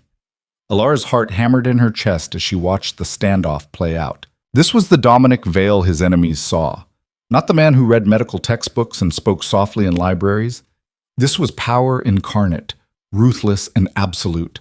And somehow, impossibly, she found it fascinating rather than frightening. Sergei studied Dominic for a long moment. Then, surprisingly, he smiled. You remind me of myself at your age. Arrogant, brilliant, dangerous enough to back up the arrogance. I'll take that as a compliment. It's not. Men like us rarely die peacefully in our beds. Sergei pulled out a chair and sat without being invited, a gesture of equality. 60-40 is insulting, but I respect the audacity of asking for it. 55-45. My favor. 52-48. Mine. 51-49. Dominic considered. Agreed. But any violations of territory, any attempts to undercut the arrangement and the deal voids immediately. Acceptable, though I'll need guarantees you won't expand further into areas we consider ours. Define your areas. They talked for another 20 minutes, negotiating boundaries and terms with the precision of corporate lawyers and the underlying threat of men who settled disputes with bullets when words failed. Alara watched, transfixed, as Dominic navigated the conversation with absolute control, never giving too much, never backing down when it mattered, reading his opponent with surgical precision. This was why he'd survived, why he'd built an empire while others fell. Not just because he was ruthless, but because he was smart, strategic, willing to compromise when necessary, but utterly immovable on core issues. She should have been horrified. Instead, she was reluctantly impressed. The meeting finally concluded with a handshake. Surprisingly civilized given the implied violence underlying every word. Sergei and his men left through the front entrance, their expensive car pulling away into the night. Alara started to retreat from her position by the study door, but Dominic's voice stopped her. I know you're there, Alara. She froze. You can come in. They're gone. Heart pounding, she pushed open the door fully and stepped inside. Dominic stood by the window, watching the taillights disappear down the long driveway. I told you to go home, he said without turning. I know. I'm sorry, I just wanted to make sure I was safe. Now he turned, and his expression was unreadable. That was dangerous. If they'd seen you, if they'd realized you mattered to me, it would have changed the entire dynamic of that negotiation. I stayed out of sight. This time, he crossed to his desk, poured himself a whiskey from the crystal decanter. They're not like the other people you've seen here. These are men who use violence as a first resort, not a last one. Men who wouldn't hesitate to hurt someone I cared about if they thought it would give them an advantage. You handled them perfectly. I handled them this time. But there will be others, always others. He downed the whiskey in one swallow. This is my world, Alara. Negotiations backed by threats. Deals made with men who see human life as a commodity to be traded. You saw a fraction of it tonight, and you're already making excuses for staying when I explicitly told you to leave. I was worried about you. Don't be. I've been managing men like Sergei Volkov since I was 23 years old. I don't need protection. The words stung more than they should have. I wasn't trying to protect you. I needed to know you were okay. His expression softened marginally. And now you know, so go home. Rest. Take your exam next week. Build the life you're planning. What about you? What about me? When do you get to build the life you want? When do you get to be more than this? She gestured at the study, at the expensive trappings of his empire. You told me you wanted to be a doctor, that you still read those books like prayers. When do you get to have that? I made my choices, Ilara. Choices can be unmade. He set down the glass with careful precision. It's not that simple. Why not? You're Dominic Vale. You do what you want. Everyone says so. Everyone's wrong. His voice carried an edge of bitterness. I do what's necessary to maintain the empire I've built, to protect the people who depend on me, to honor the commitments I've made. I don't have the luxury of walking away because I'm tired or because I want something different. But if you did, hypothetically, what would you want? The question hung in the air between them. Dominic looked at her for a long moment. Then, surprising her completely, he answered with devastating honesty. I'd finish medical school, get my license, open a practice in a neighborhood that needed one, somewhere poor where people couldn't afford proper health care. I'd spend my days actually helping people instead of managing an empire built on fear. That's specific. I've had 15 years to think about it. He moved to where she stood, close enough that she could smell whiskey and his cologne. But it's a fantasy, Ilara, nothing more. The life I've built doesn't allow for those kinds of dreams. What if it could? It can't. But what if Ilara. He took her face in his hands, the gesture gentle despite the roughness in his voice. I appreciate what you're trying to do, really. But some things can't be changed. Some choices can't be unmade. I am who I am. This life is what I have. It doesn't have to be all you have. Doesn't it? His thumbs brushed her cheekbones. The moment I show weakness, the moment I'm distracted by dreams of something better, my enemies will move. They'll see an opening and they'll take it. Men like Sergei don't respect hesitation. They exploit it. So you just endure forever? If that's what it takes. Ilara felt something crack in her chest. That's not living. That's just surviving. Sometimes survival is enough. No, it's not. She pulled back from his touch, needing distance to say what needed saying. I spent my whole life just surviving, hiding from my stepfather's rages, making myself invisible, enduring each day and telling myself it was enough. But it wasn't. It was hollow, empty, existing without actually living. That was different. You were trapped. I chose this. Did you? Or did circumstances force you onto this path and you've been telling yourself it was a choice ever since? She met his eyes. You became this person to save your mother, to pay for treatment she needed. That's not choice, that's desperation. And when she died, instead of walking away, you kept going because the empire you'd built was all you had left of her, of your purpose. Dominic's jaw tightened. You don't know what you're talking about. Don't I? You keep those medical books. You read them late at night when you think no one's watching.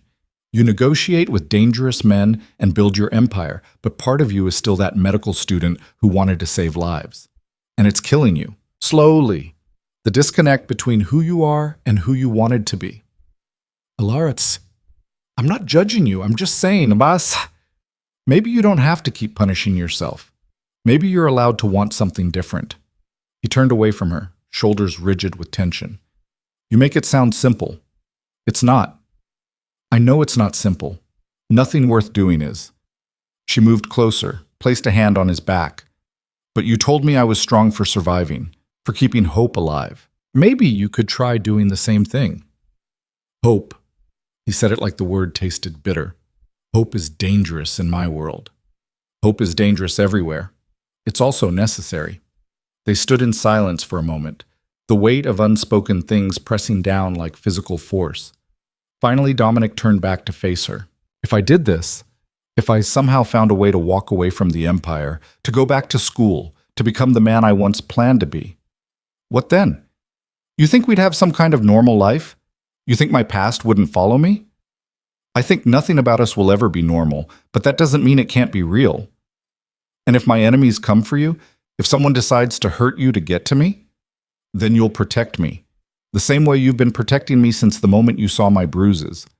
She stepped closer, close enough to feel his breath. I'm not asking for guarantees, Dominic. I'm just asking you to consider that maybe you deserve more than this half-life you've built.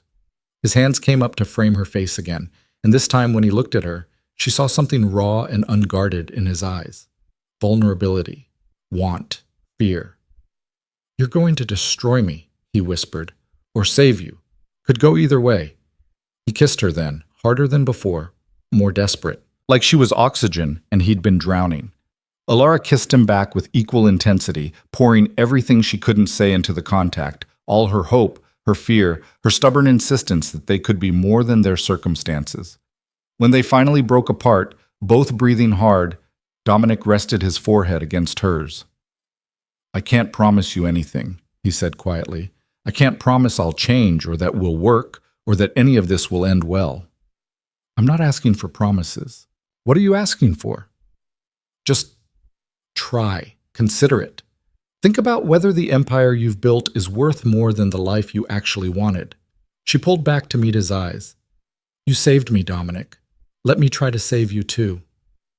He looked at her for a long moment, something shifting behind his eyes.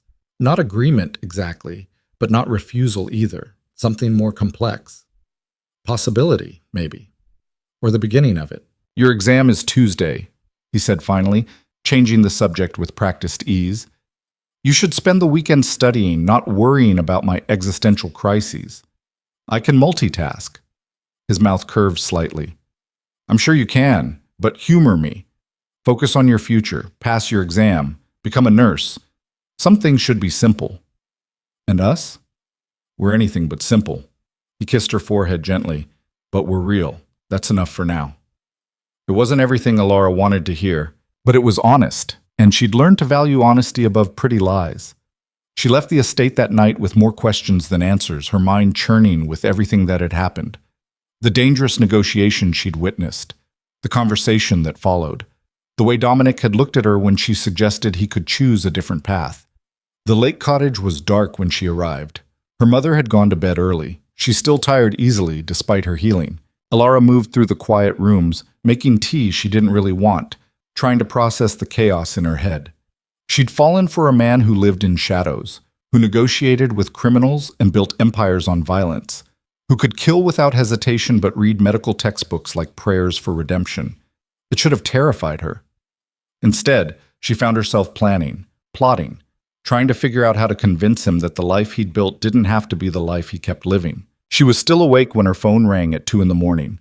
Dominic's name lit up the screen. Hello? Her voice was rough with exhaustion. I'm sorry. I know it's late. He paused, and she could hear something in his voice she'd never heard before. Uncertainty. I can't stop thinking about what you said. About what? About hope. About choosing differently. About deserving more than survival. Another pause. What if you're right? What if I could walk away? Alara's heart hammered. Are you serious? I don't know, maybe. I've been sitting here for hours thinking about the life I abandoned, about whether it's too late to get any of it back. His voice dropped lower. About whether I could be the kind of man you deserve. Dominic, don't. Don't tell me I'm already enough or that I'm overthinking this. Just tell me honestly. If I did this, if I somehow extricated myself from the empire and went back to medicine, would you still want me? When I'm not powerful anymore? When I can't protect you with threats and leverage? You really have to ask? Yes. Alara closed her eyes, emotion swelling in her chest. I don't want you because you're powerful. I want you because you're you. The man who saw my bruises and decided they mattered. Who reads medical books at midnight and talks about his mother with such love it breaks my heart, who's brilliant and dangerous and kind in ways people wouldn't expect. She opened her eyes. I'd want you if you were a doctor in a free clinic. I'd want you if you were still that medical student trying to save his dying mother. Power isn't why I'm here. The silence stretched so long she thought the connection had dropped. Then, I'm going to look into it, quietly, see if there's even a path back to medical school at my age with my background. It's probably impossible, but he exhaled slowly. But I'm going to try, for you, for myself, for the man I was supposed to become. Alara felt tears prick her eyes. You mean it? I mean it. Though I need you to understand it won't be quick. I can't just walk away tomorrow. There are people who depend on me, commitments I've made. Dismantling an empire takes time, years probably. I can wait. Can you? Because I'm asking you to bet on a future that might never happen. To stay with me while I figure out how to become someone different. That's not fair to you. Let me decide what's fair to me. She gripped the phone tighter. I'm not going anywhere, Dominic, however long it takes. She could hear the smile in his voice when he spoke again. You're remarkably stubborn. You're just realizing this now? No, but I'm appreciating it more than usual. He paused. Get some sleep, Alara. You have studying to do. You too. I will, eventually. The warmth in his tone wrapped around her like a blanket. Thank you. For what? For seeing me. Really seeing me. Not just the monster or the boss or the empire. The person underneath all of it. That's what love does, she said softly. It sees clearly. She heard his breath catch. Love? The word had slipped out without permission, but Alara didn't take it back. Yes, love. I know it's fast and probably crazy and definitely complicated, but that's what this is, at least for me. Another long silence. Then, so quietly she almost missed it. For me too. They said goodnight with promises to talk tomorrow, and Alara finally climbed into bed with her heart lighter than it had been in weeks.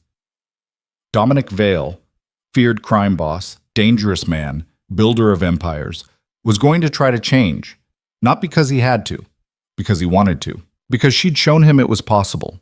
It wouldn't be easy. It wouldn't be quick. There would be obstacles and setbacks and moments when the weight of his past threatened to crush any hope of a different future. But they would face it together. And for the first time since walking into his estate 6 weeks ago, Alara allowed herself to believe that maybe, just maybe, they could build something that lasted. Something real. Something worth the risk. Alara passed her nursing certification exam with a score that surprised even her instructors. She found out on a Thursday afternoon, standing in the testing center's lobby with her phone pressed to her ear while the proctor read her results. 94%. Top 5% of all test takers that quarter. Certification approved, pending final paperwork. Her hands shook as she thanked the woman and ended the call. She'd done it. After years of interrupted study, of nights spent hiding from Martin's rages instead of reviewing material, of dreams deferred and delayed, she'd actually done it.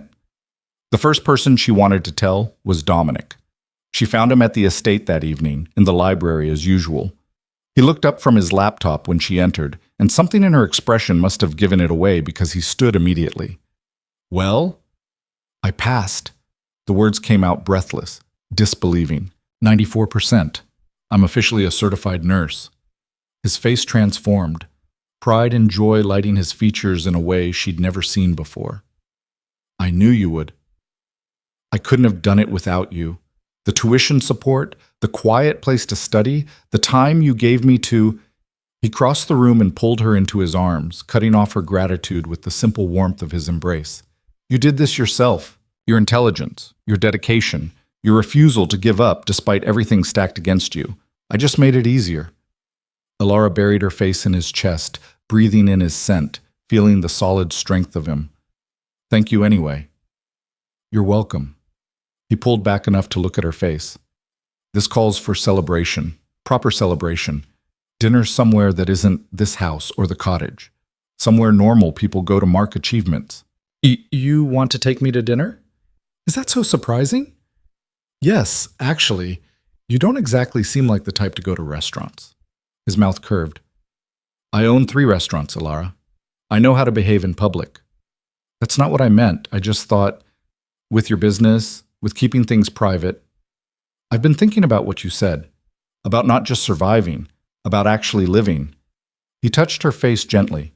And I want to take you somewhere nice, show you off, celebrate your accomplishment like you deserve, if you're willing to be seen in public with me. Of course I am, but are you sure? What about your enemies, people who will know you matter to me? They probably already suspect we haven't exactly been subtle around the estate. He smiled slightly. Besides, if I'm serious about changing my life, I can't keep you hidden like a secret. You deserve better than that. Alara felt warmth spread through her chest. Okay, dinner. Somewhere nice. Saturday night. Where's something beautiful? He kissed her forehead. Though you're beautiful in everything, so that's not particularly helpful advice. She laughed, the sound bubbling up unexpectedly. I'll figure it out. The next morning, Alara found an envelope on her pillow at the cottage. Inside was a credit card with her name embossed on it and a note in Dominic's precise handwriting. For the celebration dinner and anything else you need. No arguments. Her mother found her staring at it over breakfast. What's that? Clara asked, settling into her chair with only a slight wince. Her leg was healing well. The physical therapist had been pleased with her progress. Dominic gave me a credit card. Claire's eyebrows rose. That's significant. He wants to take me to dinner Saturday to celebrate the certification. And he's buying you a dress for it? Apparently. Alara turned the card over in her hands. Mom, is this crazy? Everything happening so fast? Clara was quiet for a moment, stirring honey into her tea with careful precision. 6 months ago, I would have said yes, would have warned you about men who use money to control. But Dominic, she looked up at her daughter. He's different from what I expected. How so? He hasn't asked for anything. Not from you, not from me. He gave us safety, medical care, this beautiful home, and the only thing he's demanded in return is that we accept it. Clara's expression grew thoughtful. That's not control. That's genuine care. And the way he looks at you, how does he look at me? Like you're precious, rare, something worth protecting, not because you're his possession, but because you matter. Her mother reached across the table and squeezed her hand. I was wrong about him. About what kind of man he is beneath all the danger and power. He's good to you, sweetheart, in ways I never knew to hope for. Alara felt tears prick her eyes. I love him, Mom. I know it's fast and probably insane, but I do. I know you do. I can see it. Clara smiled softly. So go buy yourself something beautiful and let him celebrate you. You've earned it. Saturday evening found Alara standing in front of the cottage mirror, barely recognizing herself. The dress was midnight blue silk, simple in cut, but elegant in execution. It draped across her shoulders and fell to just above her knees, making her look simultaneously sophisticated and young. She'd left her hair down in soft waves, applied minimal makeup, added the delicate silver earrings her mother had lent her. She looked like someone who belonged in Dominic's world. Polished, confident. No longer the invisible girl hiding behind long sleeves in silence. The car arrived precisely at 7. Not the usual sedan with tinted windows, but a sleek sports car with Dominic himself behind the wheel. He stepped out when he saw her, and the look on his face made every nervous moment of preparation worthwhile. Alara. Her name was almost reverent. You're stunning. You're not so bad yourself. He wore a charcoal suit that probably cost more than most people's monthly rent, tailored to perfection. His dark hair swept back, his gray eyes warm as they traveled over her. But it was the slight nervousness in his expression that made her heart skip, like he was actually worried about impressing her. He opened the car door for her, and she slid into leather seats that smelled expensive. When he joined her, the space felt intimate despite the luxury. Where are we going? She asked as he pulled onto the main road. Ristorante Bella Vista, Italian, best view in the city. He glanced at her with a slight smile. Also, I own it, so we won't be bothered by photographers or gossip columnists. Do those bother you often? More than you'd think. People are fascinated by my private life, or the lack of one, as it's been until recently. The restaurant sat atop one of the city's tallest buildings, floor-to-ceiling windows overlooking a skyline that glittered like scattered diamonds. The maitre d' greeted Dominic by name and led them to a private table in an alcove that somehow felt both intimate and open. Wine appeared without ordering. Menus that Dominic waved away with a quiet request to the server for the chef's tasting menu. You do this often? Alara asked, looking around at the elegant space. The whole mysterious owner dining at his own restaurant thing? Never, actually. I haven't eaten here in 2 years. He leaned back in his chair, studying her across candlelight. I usually avoid my legitimate businesses. Too many questions about the other enterprises. But tonight, I don't care about discretion. I care about celebrating you. The first course arrived. delicate pasta in a sauce that tasted like summer. Alara took a bite and nearly groaned. Good? Dominic asked, amusement in his voice. Incredible. Do you eat like this every night? No, most nights I eat at my desk or don't eat at all.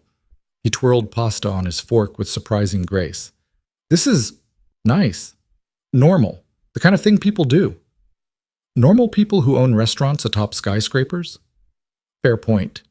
His smile widened. But still, it feels almost ordinary. Dinner with someone I care about, celebrating her success. No business deals or territory negotiations. Just us. They talked through course after course. Seared scallops, truffle risotto, perfectly cooked lamb. The conversation flowed easily, ranging from Ilara's plans for finding work as a nurse to Dominic's memories of medical school to lighter topics like favorite books and terrible movies they secretly loved. It was only when dessert arrived, tiramisu that melted on the tongue, that the mood shifted. I need to tell you something, Dominic said, his tone growing serious. Ilara set down her fork. That sounds ominous. It's not. Not exactly. He reached across the table and took her hand. I contacted the university's admissions office, quietly, through intermediaries, asked about the process for someone in my situation. Older student, left in good academic standing, wanting to complete a medical degree. Her heart stuttered. And? It's possible. Complicated, but possible. I'd need to retake some prerequisite courses. Medical knowledge has evolved significantly in 15 years. Reapply formally. Submit to background checks. His thumb traced circles on her palm. The background checks are the problem. My record is extensive. Can you get around it? Maybe. Money opens doors, so does influence. And technically, I've never been convicted of anything. The corner of his mouth lifted slightly. Being good at what I do means being impossible to prosecute. So you could actually do this. Go back to school. Become a doctor. In theory, but there's another problem. His expression grew troubled. I can't walk away from the empire while still maintaining it. The two paths are incompatible, which means I need to start dismantling things, carefully, slowly, in ways that won't trigger a power vacuum and start a war. Ilara squeezed his hand. How long will that take? Years, probably. 3, maybe 5. I need to legitimize the businesses I can, sell off the ones I can't, make arrangements for the people who depend on me.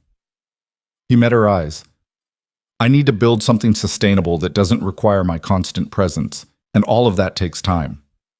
I told you I can wait. I know, but I need you to understand what you're signing up for. Years of watching me walk a tightrope between two worlds, of dealing with the danger that comes from the world I'm trying to leave, of wondering if I'll actually pull this off or if something will happen that drags me back in permanently. Dominic, I'm serious, Ilara. This isn't romantic. It's messy and dangerous, and there are no guarantees. I could spend 5 years working toward this and still fail, still be trapped in this life. She looked at him across the candlelight, this complicated man who'd somehow become her entire world in just 2 months. Do you remember what you said to me that first night when you saw my bruises? I said a lot of things. You said you'd handle it whether I cooperated or not, because knowing what you knew, you couldn't unknow it. You couldn't let it continue. She held his gaze. That's how I feel about this. About you. I see who you are beneath the empire. I see the man who reads medical texts like prayers. And I can't unknow that. Can't pretend I don't see the person you're meant to be. So yes, I'll wait, however long it takes. Dominic's expression cracked, revealing something raw and vulnerable beneath. I don't deserve you. Probably not, but you're stuck with me anyway. He laughed, the sound surprised and genuine. Then he was standing, moving around the table, pulling her to her feet and into his arms. The restaurant staff politely looked away as he kissed her, deep and thorough and full of promise. When they finally broke apart, both breathing hard, he rested his forehead against hers. I'm going to make this work, he whispered. I'm going to become the man you see when you look at me. I promise. I know you will. They left the restaurant wrapped in each other, the city lights spreading beneath them like possibilities. In the car, Dominic drove with one hand on the wheel and the other holding hers, as if he couldn't bear to break contact. The night felt perfect. crystalline.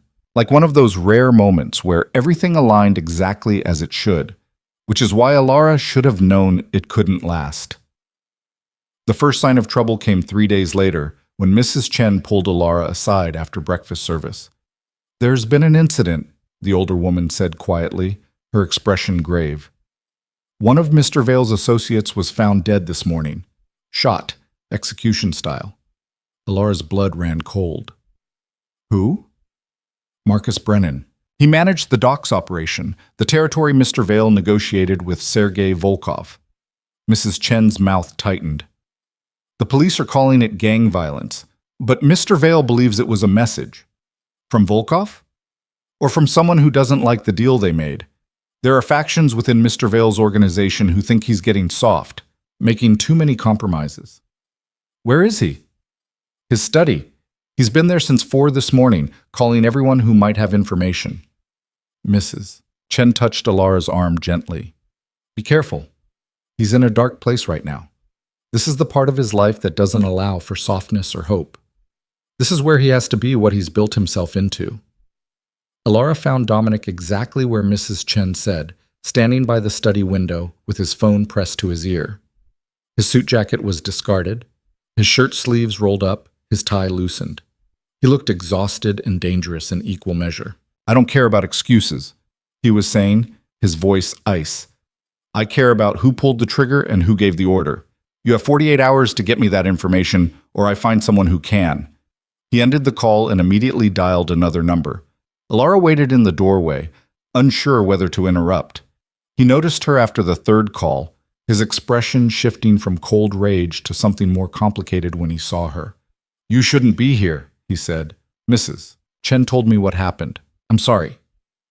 "Sorry." He set down his phone with careful precision. "Marcus had a wife, 2 kids. He was one of my best people, loyal, competent, smart enough to run the docks without causing problems." His jaw clenched. "And someone put 3 bullets in his head because of the deal I made with Volkov." "You don't know that for sure." "Yes, I do. This is a message.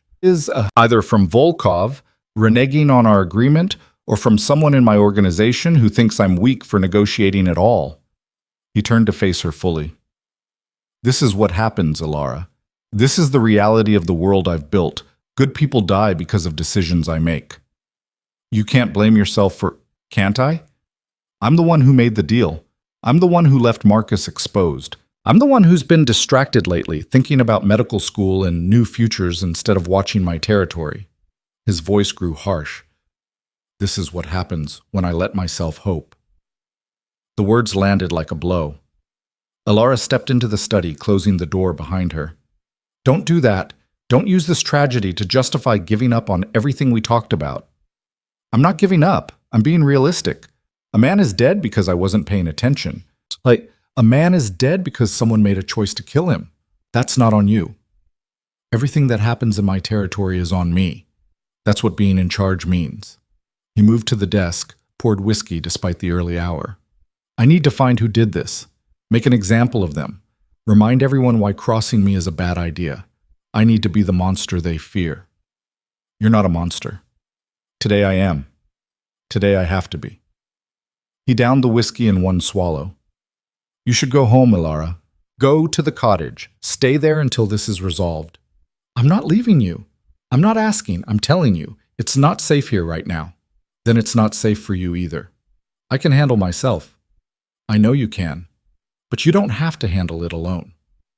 She crossed to where he stood, taking the empty glass from his hand. "Let me help." "How?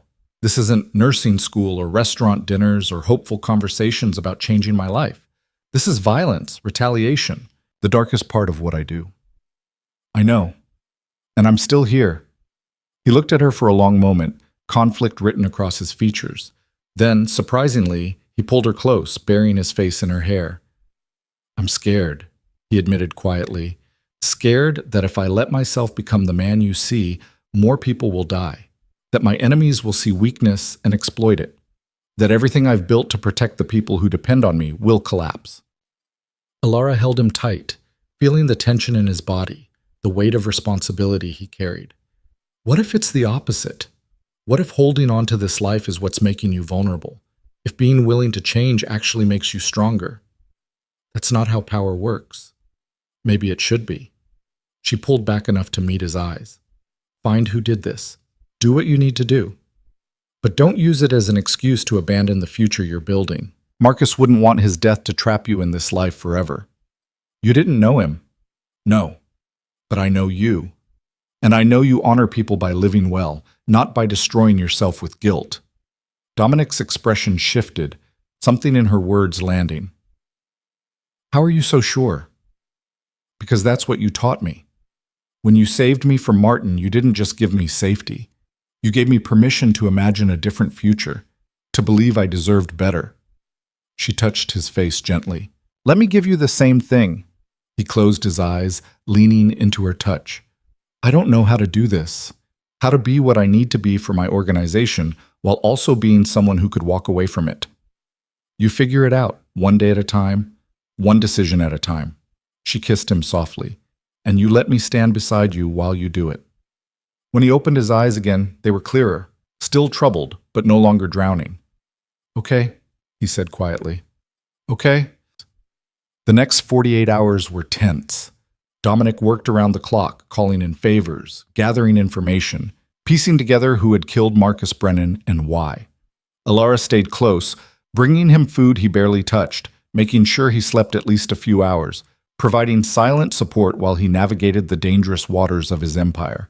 She learned more about his world in those 2 days than she had in all the previous weeks. Saw how he commanded loyalty through a combination of respect and fear, watched him negotiate with people who dealt in violence like currency. Observed the careful balance he maintained between being approachable enough that people trusted him and dangerous enough that they didn't cross him. It was terrifying and fascinating in equal measure. On the third day, he got the answer he'd been looking for. It wasn't Volkov, he told Alara, his voice tight with controlled rage. It was Vincent DeLuca, one of my own lieutenants. He thought the deal with the Russians made me look weak. Decided to make a statement by killing Marcus and blaming it on Volkov to start a war. What are you going to do? What I have to do. He pulled on his suit jacket, checking the gun holstered at his side. Make it very clear that betrayal has consequences. Dominic, I'm not going to kill him. He saw the fear in her eyes and his expression softened marginally. I stopped being the kind of boss who solves everything with bullets years ago, but I'm going to make sure he understands why crossing me was the worst decision of his life. He kissed her forehead. Stay here. I'll be back before dark. True to his word, Dominic returned 6 hours later. He looked exhausted, but somehow lighter, as if a weight had been lifted. It's done, he said simply. What happened? Vincent is on a plane to Miami with $50,000 and instructions never to return. If he does, he knows what waits for him. Dominic loosened his tie, sank into one of the leather chairs. I also made some calls, redistributed his territory among people I trust, reinforced the deal with Volkov, sent a message that betrayal won't be tolerated but that I'm not looking for blood unless absolutely necessary. You let him live. I let him leave. There's a difference. He looked up at her. The old me would have put a bullet in his head as an example. But I kept thinking about what you said, about honoring Marcus by living well instead of perpetuating the cycle of violence. So I chose differently. Alara moved to him, settling into his lap, wrapping her arms around his neck. I'm proud of you. Don't be. I'm still the same man who runs a criminal empire. No. You're the man who's choosing to be better, one decision at a time. She kissed him softly. That matters. He held her close, and they stayed like that for a long time, the quiet of the library wrapping around them like sanctuary. Finally, Dominic spoke again. I made another decision while I was out. What's that? I'm accelerating the timeline, not dismantling everything in 5 years, starting now, actively. I've already begun talks with some legitimate business contacts about buying out the docks operation, making it legal, clean. Laura's heart skipped. You're serious? I'm serious. Marcus's death showed me that waiting is dangerous. Every day I maintain this empire is another day someone could die because of my choices. I can't control everything, but I can start moving towards something better. He met her eyes. I submitted my application to the university's medical school, explained my situation, asked for consideration. When? This morning, before I dealt with Vincent. His mouth curved slightly. Figured if I was going to make changes, I should commit to all of them. Alara felt tears prick her eyes. What if they say no? Then I apply somewhere else. Keep applying until someone says yes. Because you were right. I deserve more than just survival, and so do the people around me. He touched her face gently. Thank you for seeing me, for refusing to let me give up, for being stubborn and hopeful and brave enough to love someone like me. Someone like you is easy to love.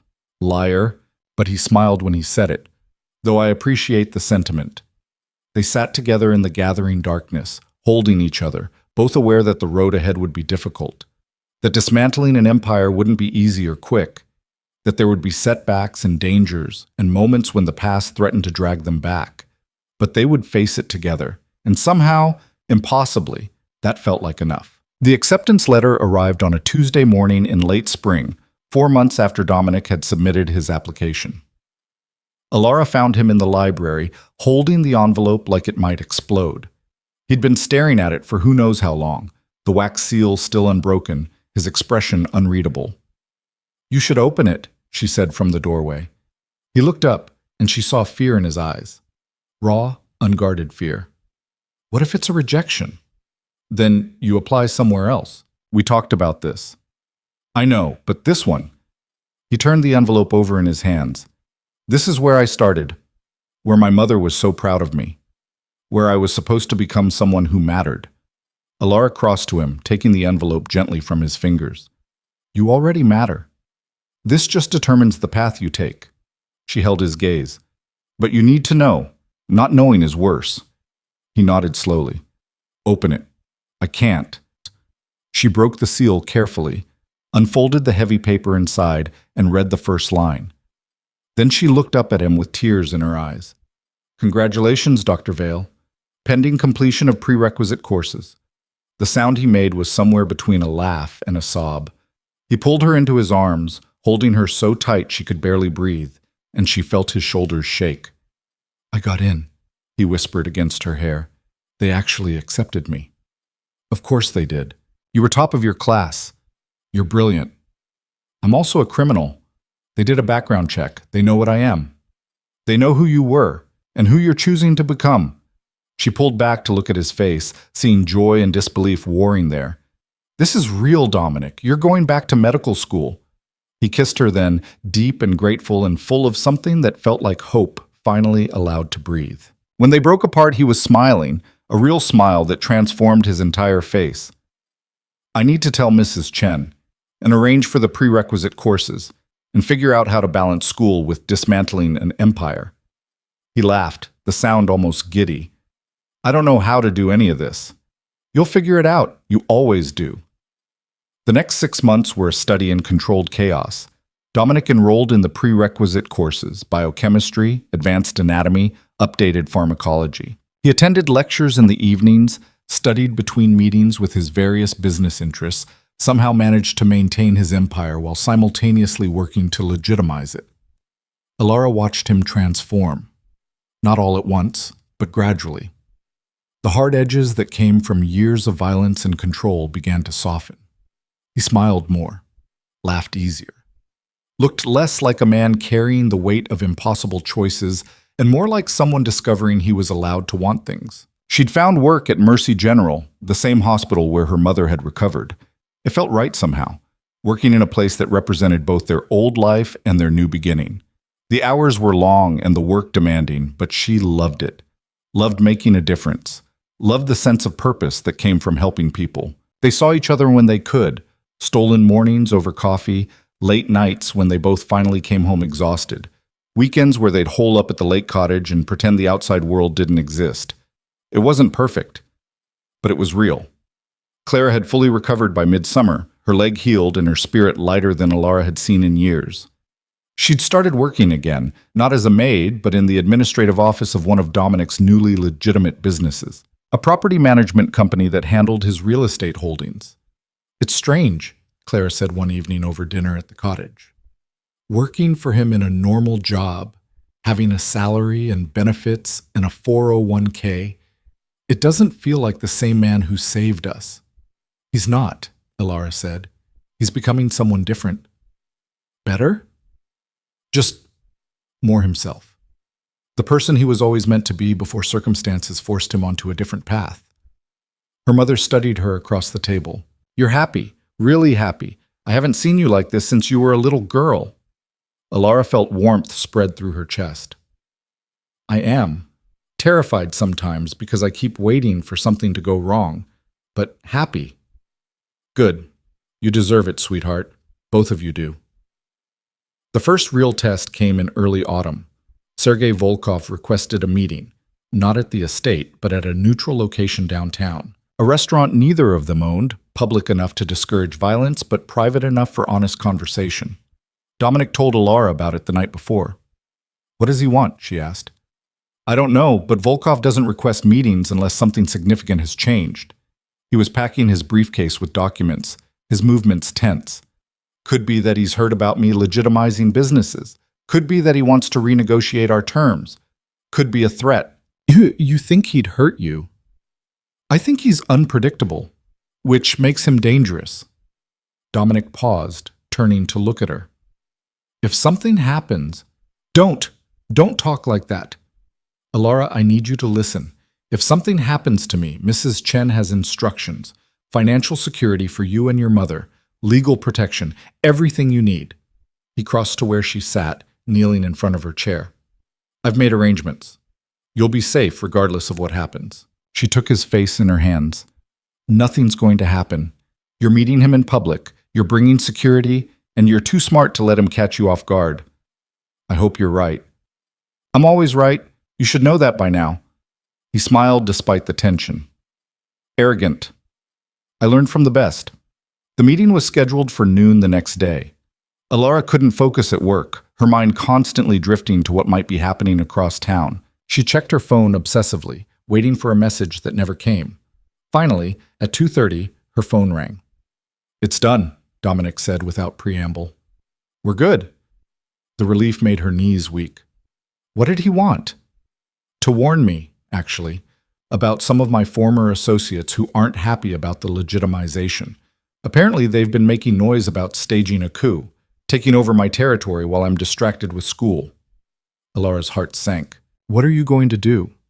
Already did it. Spent the last 2 hours making calls, moving pieces, ensuring loyalty. The people who matter are with me. The ones who aren't. He paused. They're being offered the same deal I gave Vincent. Leave quietly with compensation or face consequences. And they're accepting?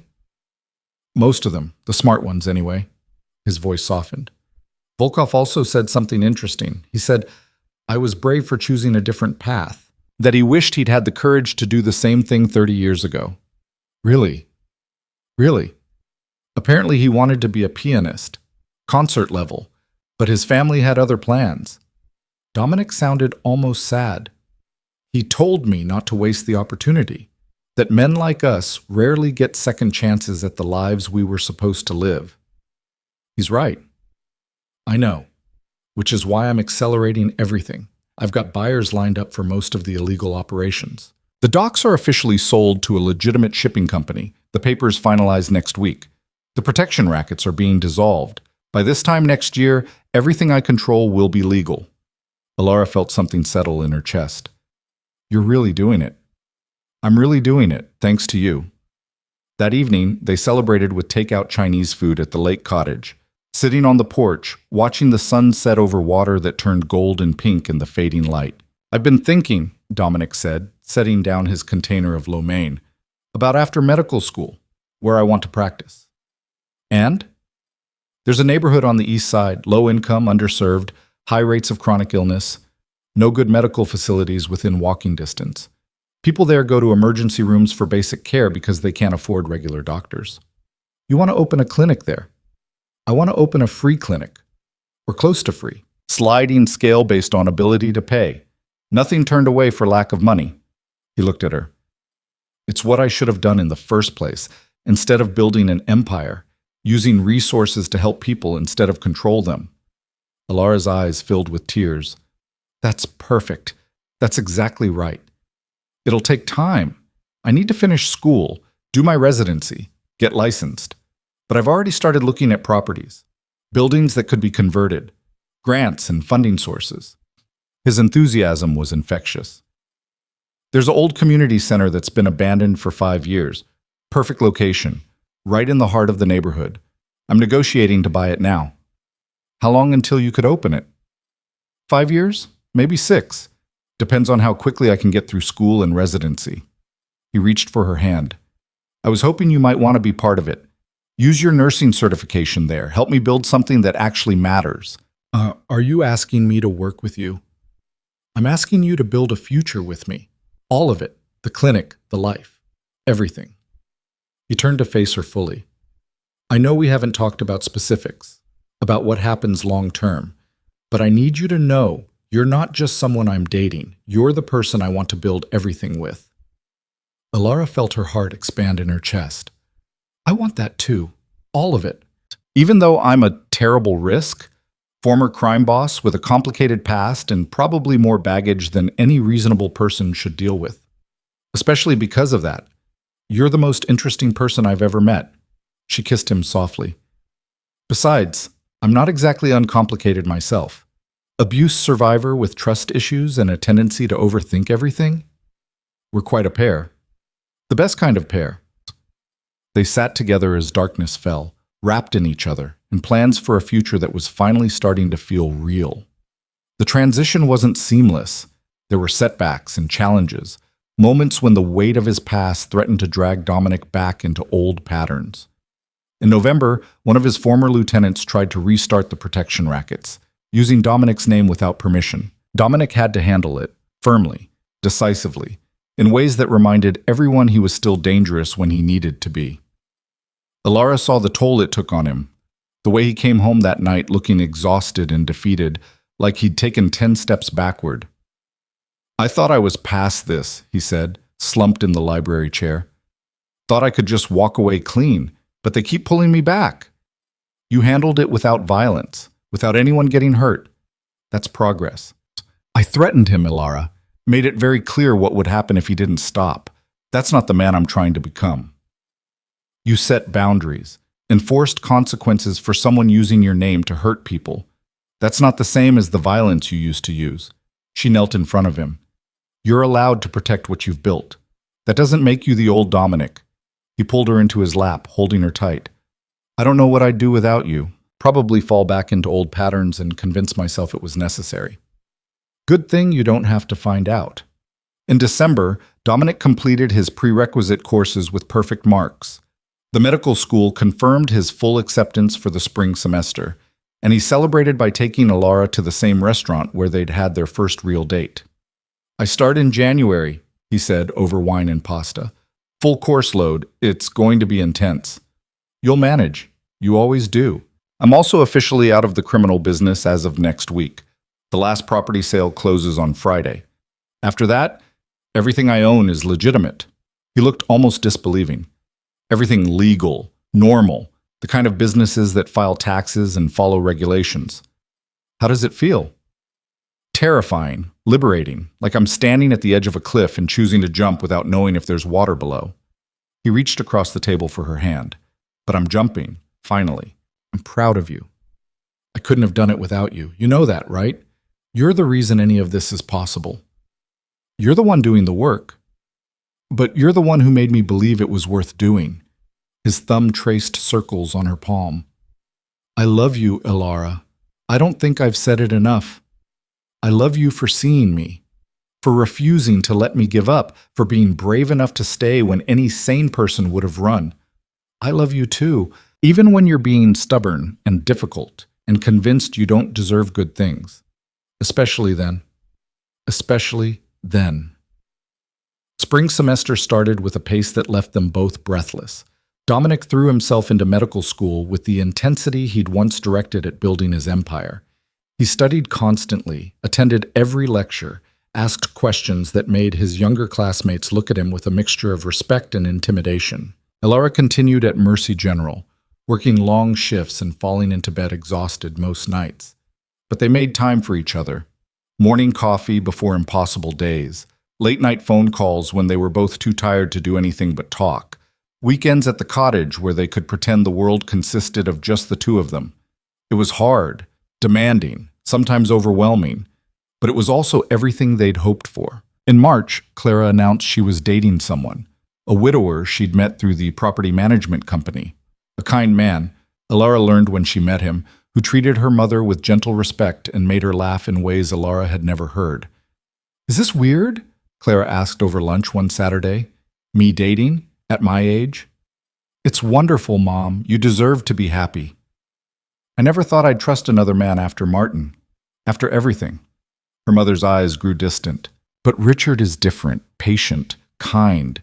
He doesn't try to control me or make decisions for me. He just enjoys my company." "That's how it should be," Clara smiled. "I think Dominic helped me see that. Watching how he treats you with respect and care and genuine partnership, it showed me that not all powerful men are dangerous. Some of them just use their power to protect people they love." Alara felt tears prick her eyes. "He's going to be a great doctor." "He already is, in all the ways that matter. He heals people just by choosing to care about them." Summer brought new developments. Dominic finished his first year of medical school ranked second in his class. He would have been first, he told Alara ruefully, if he hadn't been balancing coursework with finalizing the sale of his last few properties. "Second is still incredible," she reminded him. "I'm competitive. Sue me." "You're impossible is what you are." But she said it with love, watching him pore over anatomy texts in the cottage living room while she worked on her own continuing education materials. They'd fallen into a rhythm, a life that felt surprisingly normal despite its unconventional origins. Work and study and quiet evenings. Dinner with her mother and Richard. Occasional visits from Mrs. Chen, who'd become something like a friend now that Dominic no longer needed a head housekeeper. The estate itself had been transformed. With the criminal enterprise dissolved, Dominic had converted it into a research foundation, a nonprofit dedicated to funding medical education for underprivileged students and supporting free clinics in underserved areas. "It feels right," he told Alara one evening, showing her the paperwork. "Using the house for something good, something that actually helps people instead of just intimidating them." "Your mother would be proud." His expression grew soft. "I think she would be. I like to think she'd approve of all of this, the choices I'm making. She'd love it. And she'd love that you're finally becoming the person she always believed you could be." In August, on the anniversary of the day they'd met, Dominic took Alara back to the library where they'd had so many of their important conversations. "I have something for you," he said, looking nervous in a way she rarely saw. "You didn't need to get me anything." "Yes, I did." He pulled a small box from his pocket, and Alara's heart stopped. "Dominic, let me say this first." He took her hands, his gray eyes intense on hers. "A year ago, I was a man with no future, just an endless present of managing an empire I'd built out of desperation and maintained out of obligation. I'd convinced myself I didn't deserve more. That hope was dangerous and wanting things would only lead to disappointment. Dominic, then you walked into my house with bruises you tried to hide and eyes that saw right through every wall I'd built. You looked at me, really looked at me, and saw someone worth saving, someone capable of more than violence and control, and you refused to let me settle for less than I deserved." He opened the box, revealing a ring, simple, elegant, a single diamond that caught the library light. "I don't know what the future holds. I'm still in school, still figuring out how to be someone other than who I was, but I know I want to spend it with you. Building that clinic, helping people, creating a life that actually matters." His voice grew rough. "Marry me, Alara. Let me spend the rest of my life proving you were right to believe in me." Alara was crying before he finished, nodding before she could form words. "Yes," she finally managed. "Yes, absolutely yes." He slipped the ring onto her finger with shaking hands, then pulled her into his arms and kissed her like she was oxygen and he'd been drowning. When they finally broke apart, both laughing and crying, he rested his forehead against hers. "I don't deserve you," he whispered. "Probably not, but you're stuck with me anyway." They were married 6 months later in a small ceremony at the cottage, with just Clara and Richard, Mrs. Chen, and a few close friends Dominic had made in medical school. Nothing elaborate or showy, just honest promises made by two people who'd fought hard for the right to stand there together. Alara wore a simple white dress and carried white roses. Dominic wore a suit that had nothing to do with empire building and everything to do with being a man who chose to show up for the life he'd built. When the officiant asked if he took Alara to be his wife, his voice was steady and sure. I do, absolutely. And when Alara made her own promises, to love and honor and stand beside him through whatever came next, she meant every word with a ferocity that surprised her. They were building something real, something that had nothing to do with fear or survival or violence, something born from choice and hope and the stubborn refusal to accept that the past had to define the future. The years that followed were full and demanding and occasionally difficult, but they faced them together. Dominic completed medical school with honors, did his residency at Mercy General alongside Alara, and finally got his medical license at age 40. The free clinic opened 2 months later in the converted community center he'd bought years earlier. East Side Community Health Center, the sign read. No one turned away. Services based on ability to pay. Alara worked there as head nurse, managing a small staff and treating patients who'd never had access to proper health care. Dominic saw patients 6 days a week, using everything he'd learned, in medical school and in his years running an empire, to actually help people. They treated chronic illnesses, injuries, provided prenatal care and pediatrics. They partnered with social services to address the underlying causes of poor health. They built relationships with the community, earning trust one patient at a time. It was exhausting work, underpaid and underappreciated by the broader medical establishment. But it mattered. Every patient they saw, every person they helped, it mattered. Clara and Richard got married eventually, settling into a comfortable life that had nothing to do with fear or violence. Clara volunteered at the clinic twice a week, greeting patients and managing paperwork, finally able to use her organizational skills for something meaningful. Mrs. Chen retired to a small house near the lake, but visited often. She'd become something like family, the wise elder who'd seen them through their strangest and hardest times.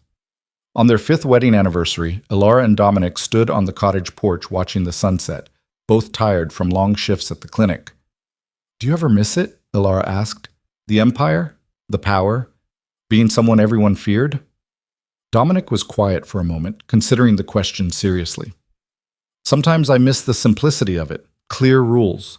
Problem solved with force or money. No uncertainty about who I was or what I was supposed to do. But I wouldn't go back. Not for anything. He pulled her closer. That man had power, but no purpose. Control, but no real connections. I was surviving, not living. And I didn't even realize it until you showed me there was another option. We showed each other. Fair point. He kissed the top of her head. I'm exactly where I'm supposed to be. Doing exactly what I was always meant to do. Healing people instead of hurting them. Building something that will outlast me. Loving you. Good answer. I've had practice. They stood together as darkness fell, comfortable in the silence that came from years of knowing each other, from choosing each other every day despite the complications and challenges. Inside the cottage, Clara and Richard were making dinner, family Sunday tradition that had developed over the years. Through the window, Alara could see them laughing, comfortable in a way her mother had never been with Martin. We did good, she said softly. We did, Dominic agreed. Both of us. We took broken pieces and built something whole. It wasn't a fairy tale ending. There was no perfect resolution, no moment where all problems disappeared.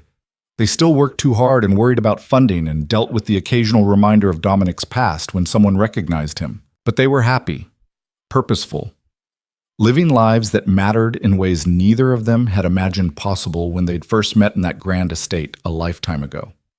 Alara Voss had walked into Dominic Vale's world expecting to stay invisible.